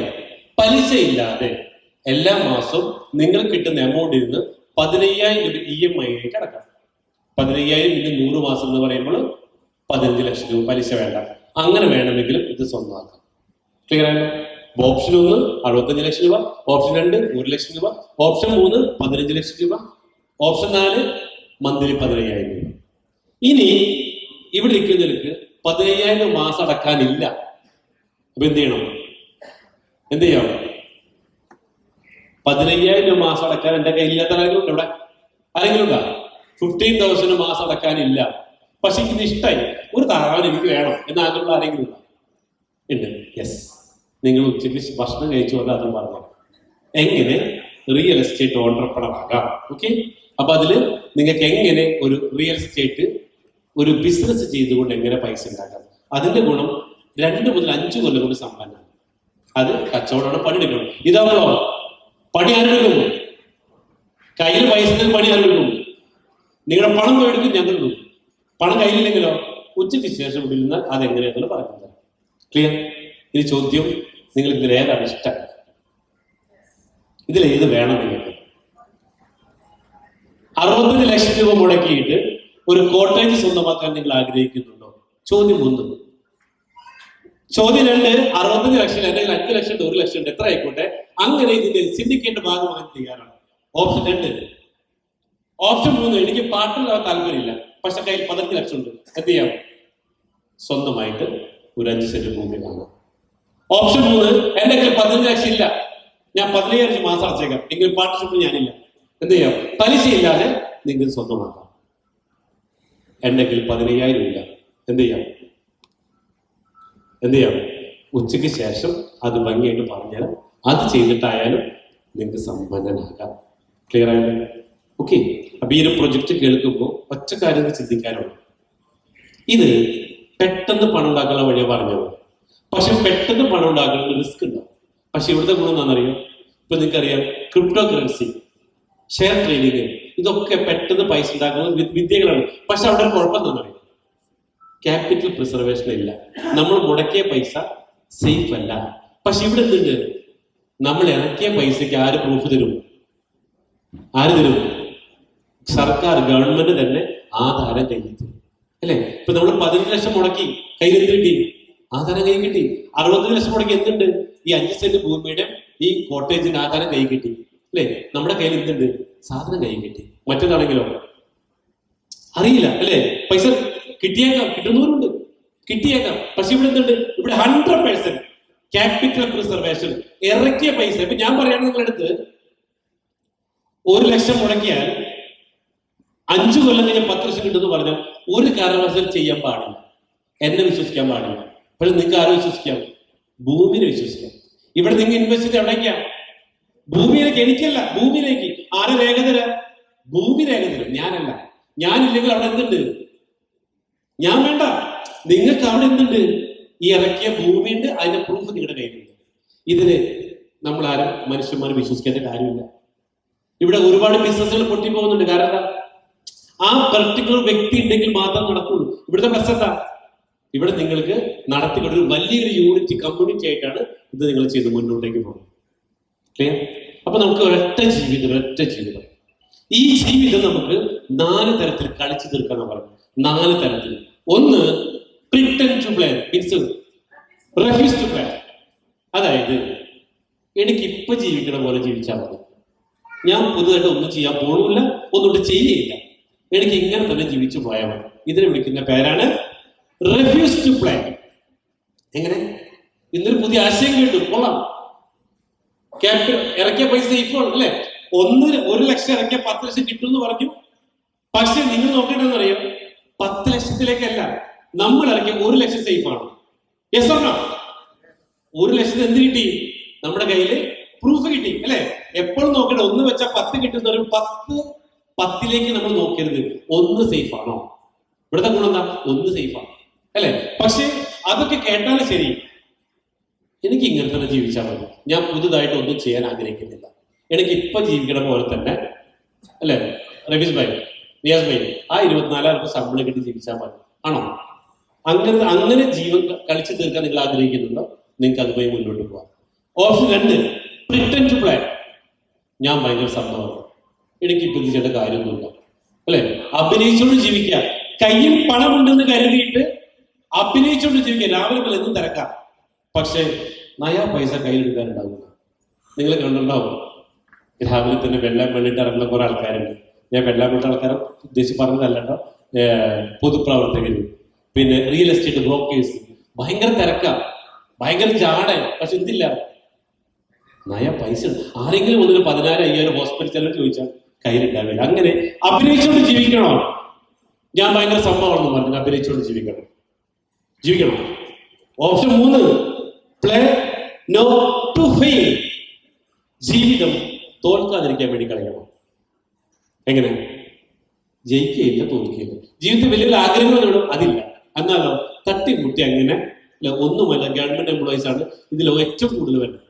ഗവൺമെന്റ് എംപ്ലോയീസ് എന്താണ്? ശമ്പളമുണ്ട്, ആ ശമ്പളത്തിൽ ഭയങ്കര സംഭവം വരും. എന്നാലോ ജയിക്കുകയില്ല. ജീവിതത്തിൽ വലിയ വലിയ ആഗ്രഹം നേടാൻ പറ്റില്ല, എന്നാലോ പുതുതായിട്ടൊന്നും ചെയ്യില്ല. അപ്പൊ തോൽക്കുകയില്ല, ജയിക്കുകയില്ല. പിന്നെ 4ാമത്തെ വിഭാഗമാണ് പ്ലേ ടു വിൻ. ജീവിതം അത് ജയിക്കാൻ വേണ്ടി കളിക്കണം. ഇവിടെ ദൈവം ഭൂമിയിലേക്ക് നമ്മളെ സൃഷ്ടിച്ചിട്ടുണ്ടെങ്കിൽ, ഇവിടെ എന്തൊക്കെ ദൈവം ഉണ്ടാക്കിയിട്ടുണ്ടോ അതെല്ലാം ആസ്വദിക്കാനുള്ള ബാധ്യത എനിക്കുണ്ട്, കഴിവെനിക്കുണ്ട് എന്ന് കരുതിയിട്ട് ജയിക്കാൻ വേണ്ടി കളിക്കണം.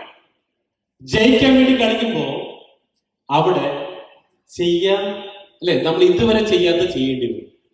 അല്ലെ? ഇങ്ങനെ പറയണത് നമ്മൾ ചെയ്യുന്നത് തന്നെ ചെയ്തുകൊണ്ടിരുന്നാൽ ഇപ്പൊ കിട്ടുന്നതേ കിട്ടുള്ളൂ. ചെയ്യാത്തത് ചെയ്താൽ കിട്ടാത്തത് കിട്ടും. റൈറ്റ് അല്ലെ? നമ്മൾ ഇന്ന് എന്ത് ചെയ്യുന്നോ ഇത് തന്നെ 10 കൊല്ലം ചെയ്താൽ എന്താണ് മാറ്റം? വല്ല മാറ്റം ജീവിതത്തിൽ ഉണ്ടാവും? ഒരു മാറ്റമില്ല. നിങ്ങൾ ഇന്ന് ചെയ്യുന്ന ജോലി ആയിക്കോട്ടെ, ബിസിനസ് ആയിക്കോട്ടെ, വാട്ടെവർ, ഇത് നിങ്ങൾ 10 കൊല്ലം മുന്നോട്ട് പോയാൽ എന്ത് മാറ്റം ഉണ്ടാവും? ഒരു ചെറിയൊരു ചിന്ത അല്ലെ, ചെറുതായിട്ടൊന്ന് മാറി ചിന്തിച്ചാൽ അല്ലെ, ഞാൻ ചെയ്യാത്തൊരു പുതിയ കാര്യം ചെയ്യാൻ വേണ്ടി പോവാം. അപ്പോഴോ കിട്ടാത്ത കാര്യങ്ങൾ, പുതിയ പുതിയ കാര്യങ്ങൾ നമുക്ക് കിട്ടിത്തുടങ്ങും. അതിന് ഒരു തീരുമാനമെടുക്കാനാണ് എല്ലാവർക്കും ബുദ്ധിമുട്ട്. ആ തീരുമാനമെടുക്കാനായിട്ട് അല്ലെ, ഒരൊറ്റ തീരുമാനം മതി ഒരു പക്ഷെ നിങ്ങളുടെ ജീവിതം മാറി മറിയാനായിട്ട്. നിങ്ങൾ ഐഡിയ എക്സ്പോർട്ടിലെ പരസ്യം കേട്ടിട്ടില്ല? An idea can change your life. ഒരു ഐഡിയ അല്ലെ, ഈ ഐഡിയ ഞങ്ങളുടെ ജീവിതം മാറ്റിമറിച്ചു. ഇന്ന് ഒരുപാട് പേരെ ജീവിതം മാറ്റിമറിക്കാൻ ഞങ്ങളെ കൊണ്ട് പറ്റി. നിങ്ങൾക്കും ഞങ്ങളെ കൂടാൻ ആർ യു റെഡി? അപ്പൊ അങ്ങനെയാണെങ്കിൽ നമുക്ക് എന്ത് ചെയ്യാം?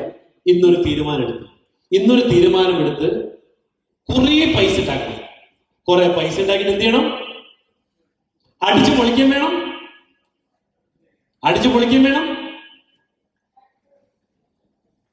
ഞാൻ ഇവിടെയുള്ള സാധാരണ ചില ആളുകളുണ്ട്, പൈസ ഉണ്ടാക്കണം പറയുമ്പോൾ എന്തിനാ കൂടുതൽ പൈസ? ചത്തു മുമ്പ് കൊണ്ടുപോകാൻ പറ്റുമോ? അല്ലേ, ഇത് ചത്തു മുമ്പ് കൊണ്ടുപോകാൻ പറ്റുന്നതാണോ? എന്തിനാ കൂടുതൽ പൈസ എന്ന് ചോദിക്കുന്നവരുണ്ട്. എനിക്ക് അവരോട് പറയാനുള്ളത്, നാളെ നമ്മുടെ അച്ഛനും നമ്മുടെ അമ്മയൊക്കെ ഹോസ്പിറ്റലിൽ കിടന്ന് ഡോക്ടർ ഒന്ന് പറയണം സർജറി വേണം, 2 ലക്ഷം രൂപ വേണം, 3 ലക്ഷം രൂപ വേണമെന്ന് പറയുമ്പോൾ ആ സമയത്ത് നമ്മൾ ആലോചിക്കും പണത്തിന്റെ ആവശ്യകത അല്ലേ? ഇപ്പോ നമ്മൾ ഇവിടുന്ന് ജോലി ചെയ്തു, മക്കളെ പഠിപ്പിച്ചു, അവരെ നല്ല നിലയിലാക്കി, അവസാനം നമ്മൾ മരിച്ച് എല്ലാവരും ഒരു സമയത്ത് ദൈവത്തിന്റെ അടുത്ത് ചെല്ലുന്ന സമയം വരും. അന്ന് ദൈവം ചോദിക്കുകയാണ് നമ്മളെടുത്ത്, നീ ഭൂമിയിലേക്ക് നിന്നെ ഞാൻ മനുഷ്യനായിട്ട് സൃഷ്ടിച്ചു, നീ ഭൂമിയിൽ പോയിട്ട് എന്തൊക്കെ ചെയ്തു എന്ന് ചോദിക്കുമ്പോൾ എന്തുണ്ട് നമുക്ക് പറയാനായിട്ട് അല്ലേ? നമ്മൾ എന്ത് പറയും? 18 വയസ്സ് വരെ നല്ലോണം പഠിച്ചു, ഒരു ജോലി സമ്പാദിച്ചു, കല്യാണം കഴിച്ചു, മക്കളുണ്ടായി, അവരെ പഠിപ്പിച്ചു, അവരെ കല്യാണം കഴിപ്പിച്ച് അയപ്പിച്ചു, പിന്നെ വേറെ ഒന്നുമില്ല. അവരെ കല്യാണം കഴിപ്പിച്ച ശേഷം ഞാൻ മരിച്ചു പോകുന്നത്. അപ്പൊ ദൈവം ചോദിക്കുകയാണ്, എടാ നിനക്ക് ഞാൻ എല്ലാം കാണാനായിട്ട് 2 കണ്ണുകൾ സമ്മാനിച്ചില്ല, എല്ലാം കേൾക്കാനായിട്ട് നിനക്ക് ചെവികൾ സമ്മാനിച്ചില്ല, നിനക്ക് 2 കൈകൾ ഫ്രീ ആക്കി തന്നില്ലേ? പക്ഷേ ഇതില്ലാത്ത ഒരുപാട് പേര് ഞാൻ സൃഷ്ടിച്ചിട്ടുണ്ട്, അവരെ നീ കണ്ടില്ലേ? ഇല്ല. അവരെ സഹായിക്കേണ്ട ഉത്തരവാദിത്വം നിനക്കുണ്ടായിരുന്നില്ലേ? അറിയില്ലായിരുന്നു. എടാ, നിന്റെ മക്കളെ കെട്ടിച്ചപ്പോ നിന്റെ മതിലിന്റെ അപ്പുറത്ത് അച്ഛനില്ലാത്ത പെൺകുട്ടികൾ ഉണ്ടായിരുന്നു, നീ അവരെ കണ്ടില്ലേ? ഭർത്താവില്ലാത്ത വിധവകളുണ്ടായിരുന്നു, അവരെ നീ കണ്ടില്ലേ? മക്കളില്ലാത്ത അമ്മമാരുണ്ടായിരുന്നു, അവർ നീ കണ്ടില്ലെന്ന് ചോദിക്കുമ്പോൾ എന്ത് സമാധാനം പറയും? അതിന് ഒറ്റ കാര്യം, പണം ഉണ്ടാക്കിയേ തീരും. പണം കൂടുതൽ ഉണ്ടാക്കിയേ തീരും. കാരണം ഇന്ന് ഇവിടെ ഇരിക്കുന്ന എല്ലാവർക്കും ദൈവം അതിനുള്ള അല്ലെ, താൻ പാതി ദൈവം പാതി, ദൈവത്തിന്റെ പകുതി നിങ്ങൾ തന്നു കഴിഞ്ഞു. ഇനി നിങ്ങൾ ചെയ്യേണ്ടത് ആ പാതി വെച്ചുകൊണ്ട് എങ്ങനെ കൂടുതൽ പണം ഉണ്ടാക്കാം. അപ്പൊ ഇന്ന് നിങ്ങളടുത്ത് പറഞ്ഞത് കൂടുതൽ പണം ഉണ്ടാക്കാനുള്ള ഒരു സ്ട്രോങ് ആയിട്ട്, സേഫ് ആയിട്ട്, സെക്യൂർ ആയിട്ടുള്ള ഇൻവെസ്റ്റ്മെന്റിനെ കുറിച്ചാണ്. ഇന്ന് നിങ്ങൾക്ക് 3 ഓപ്ഷൻസ് ഉണ്ട്. നിങ്ങളുടെ കയ്യിൽ പണം ഉണ്ടെങ്കിൽ ഒരു ഇൻവെസ്റ്റർ ആയിട്ട് മാറാം. പണമില്ലെങ്കിൽ റിയൽ എസ്റ്റേറ്റ് ബ്രോക്കേഴ്സിനെ പോലെ തന്നെ ഈ ഭൂമി, ഈ താറാന് വിറ്റുകൊണ്ടും നിങ്ങൾക്ക് പണം ഉണ്ടാക്കാം. ഇനി അതിന് പറ്റിയില്ലെങ്കിലോ നിങ്ങൾ കുറച്ച് ടീമായി ചെയ്തുകൊണ്ട് ഒരു ലിവറേജിലൂടെയും പണം ഉണ്ടാക്കാം. ഞാൻ വീണ്ടും പറയുന്നു, ഇത് വാങ്ങാനായിട്ട് പണം കയ്യിൽ വേണമെന്നില്ല അല്ലേ? അപ്പൊ അതിന് ഒരു തീരുമാനം, ആ തീരുമാനമെടുത്ത് നിങ്ങൾക്ക് ഇതിൻ്റെ ഭാഗമാവാൻ സാധിക്കട്ടെ എന്ന് ആശംസിക്കുന്നതോടൊപ്പം തന്നെ ഞാൻ ഇന്ന് സ്റ്റാർട്ടിങ് മുതൽ പറഞ്ഞു വന്നത് താറാവ് കൃഷിയെ കുറിച്ചാണ് പറഞ്ഞത് അല്ലേ? ഞാനൊന്ന് കുറച്ച് നേരത്തേക്ക് താറാവിനെ മാറ്റിയിട്ട് ഇത് പശുവിനെ വളർത്തുന്ന ക്ലാസ്സാണ് വിചാരിച്ചത്. പശുവിനെ കളഞ്ഞു. ഓക്കെ, അപ്പൊ ഇന്നത്തെ ക്ലാസ് പശുവിനെ വളർത്തിയതിന്റെ ക്ലാസ് ഉണ്ടാകും. ഓക്കെ, അപ്പൊ നിങ്ങൾ പണ്ട് കേട്ടിട്ടുണ്ടാവും നമ്മുടെ നാടോടിക്കാരൻ്റെ സിനിമ ദാസ എത്ര നല്ല ശബ്ദം എന്ന് പറയുന്നൊരു ഡയലോഗ് കേട്ടില്ല? എപ്പോഴാ? തൊഴുത്തില് പശുവിന്റെ ശബ്ദം കേൾക്കാറ് പിറ്റേ ദിവസം കറന്ന് കുറെ പൈസ കിട്ടുന്ന ധാരണയിൽ പറയുന്ന ഡയലോഗാണ്. ഇവര് ഈ പശുവിനെ മേടിക്കാൻ കാരണം ഇവർ രണ്ടുപേരുടെ പശുവിനെ ഒരു വളർത്തുന്ന ക്ലാസ്സിൽ പോയി. അങ്ങനെ പശുവിനെ വളർത്തുന്ന ക്ലാസ്സിൽ പോയിട്ട് ക്ലാസ് കഴിഞ്ഞു. എന്താണ് ക്ലാസ്സിന്റെ 10 വർഷം കൊണ്ട് എങ്ങനെ പശുവിനെ വളർത്തി സമ്പന്നനാകാം, ഇതായിരുന്നു ഒരു ക്ലാസ്സിൽ കേട്ടത്. അപ്പൊ ഇതേപോലെ തന്നെ ഞാൻ ഇന്ന് സംസാരിക്കുന്നത് പശുവിനെ വളർത്തി എങ്ങനെ കാശ് ഉണ്ടാക്കാനുള്ള സബ്ജക്റ്റ് ആണ്. ഓക്കെ, ഒരു പശുവിനെ മേടിച്ചാൽ സമ്പന്നനാകാതിലൂടെ വിദ്യ കിട്ടി, പക്ഷെ കയ്യിൽ എന്ത് വേണം? പൈസ വേണം. അങ്ങനെ നമ്മുടെ നിയാസ് ഭായി രാത്രി വീട്ടിൽ ചെല്ലുന്നു, ഭാര്യയോട് പറയുന്നതിന് സംഭവം പശുവിനെ മേടിക്കണം. അപ്പൊ ഭാര്യ പറയണത്, നിയാസിക എന്റെ കയ്യിൽ വേറെ ഒന്നുമില്ല, ഈ ഒരു താലിമാല മാത്രം ബാക്കിയുള്ളൂ, ഇത് കൊണ്ടുപോയി വീട്ടിൽ ഒരു പശുവിനെ മേടിച്ചോളാം പറയാം. ഓക്കെ, ആരോട്?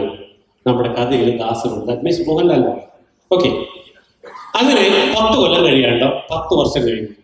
അങ്ങനെ നമ്മുടെ ദാസൻ മോഹൻലാൽ ഒരു ബെൻസ് കാറിൽ ഒരു 5 സ്റ്റാർ ഹോട്ടലിലേക്ക് വരും. അങ്ങനെ കോട്ടി സൂട്ടൊക്കെ ഇട്ട് ചെല്ലുന്നു.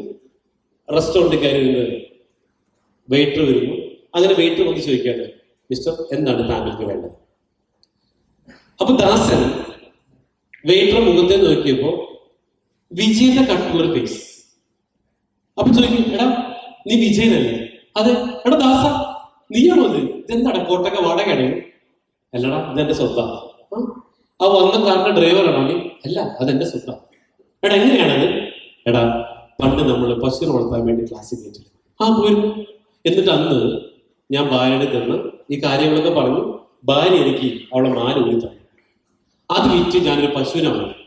ആ പശുവിൽ നിന്ന് ഞാൻ 2 പശുവായി, 4 പശുവായി. അങ്ങനെ ഇന്ന് എനിക്ക് കേരളം മൊത്തം ഒരുപാട് ഫാമുകളുണ്ട്, എക്സ്പോർട്ടിംഗ് കമ്പനികളുണ്ട്. ഞാൻ ഇതൊരു സമ്പന്നനായിട്ട് മാറി. അപ്പൊ ദാസൻ വിജയനോട് ചോദിക്കടാ, നീ ഈ ഹോട്ടലിലെ മുതലാളിയാണോ? അല്ലടാ, ഞാനിത് ഇവിടുത്തെ വെയിറ്ററാണ്. എന്താടാ? എടാ അന്ന് പശുവിനെ വളർത്താൻ വേണ്ടി ക്ലാസ്സിൽ പോയിരുന്നു. പോയി. നിനക്കറിയാലോ എൻ്റെ കയ്യിൽ ഒന്നും ഉണ്ടായിരുന്നില്ല. അങ്ങനെ ഭാര്യയുടെ താലിമാല അവൾ തന്നു. അങ്ങനെ ഭാര്യ മാല ഊരിയിട്ട് തരാൻ സമയത്ത് എന്നോട് ചോദ്യം ചോദിച്ചടാ, ചേട്ടാ ഈ മാല എങ്ങാനും വിറ്റിട്ട് പശുവിനെ വാങ്ങിച്ചിട്ട് ഈ പശു എങ്ങാനും ചത്തുപോയ നമ്മൾ എന്ത് ചെയ്യും ചേട്ടാ? ആ ചോദ്യത്തിന് മുമ്പിൽ ഞാനത് പകച്ചു പോയതാ. ആ മാല ഇന്നും അവളെ കഴുത്തിലുണ്ട്. ഞാൻ ഇന്നും ഇവിടെ വെയിറ്ററായിട്ട് ജോലി ചെയ്യുന്നു. എൻ്റെ ചോദ്യം, നിങ്ങൾക്ക് ദാസനാവണം വിജയനാവണം? ദാസനാവണമെങ്കിൽ 2 തീരുമാനം. വിജയനാവണമെങ്കിൽ വന്ന പോലെ തിരിച്ചു പോകാം. അങ്ങനെ ഒരു തീരുമാനമെടുത്തുകൊണ്ട് ഒരു സമ്പന്നനാകുന്ന അവസരമാണ് ഇന്ന് നിങ്ങളുടെ മുന്നിൽ ഒരുക്കി വെച്ചിട്ടുള്ളത്. അപ്പൊ അതുകൊണ്ട് തന്നെ ഞാൻ പ്രോഗ്രാം ക്ലോസിങ്ങിലേക്ക് പോവുകയാണ്. അപ്പൊ ഇന്ന് ഇവിടെ ഇഷ്ടപ്പെട്ടിട്ടുണ്ടെങ്കിൽ എന്ത് ചെയ്യാം? ഇവിടെ വന്നിട്ട് ഒരു തീരുമാനം, ഒരു ടോക്കൺ അഡ്വാൻസ് ഇവിടെ തന്നുകൊണ്ട് നിങ്ങൾക്ക് ഇതിൻ്റെ ഒരു ഭാഗമായിട്ട് മാറാം.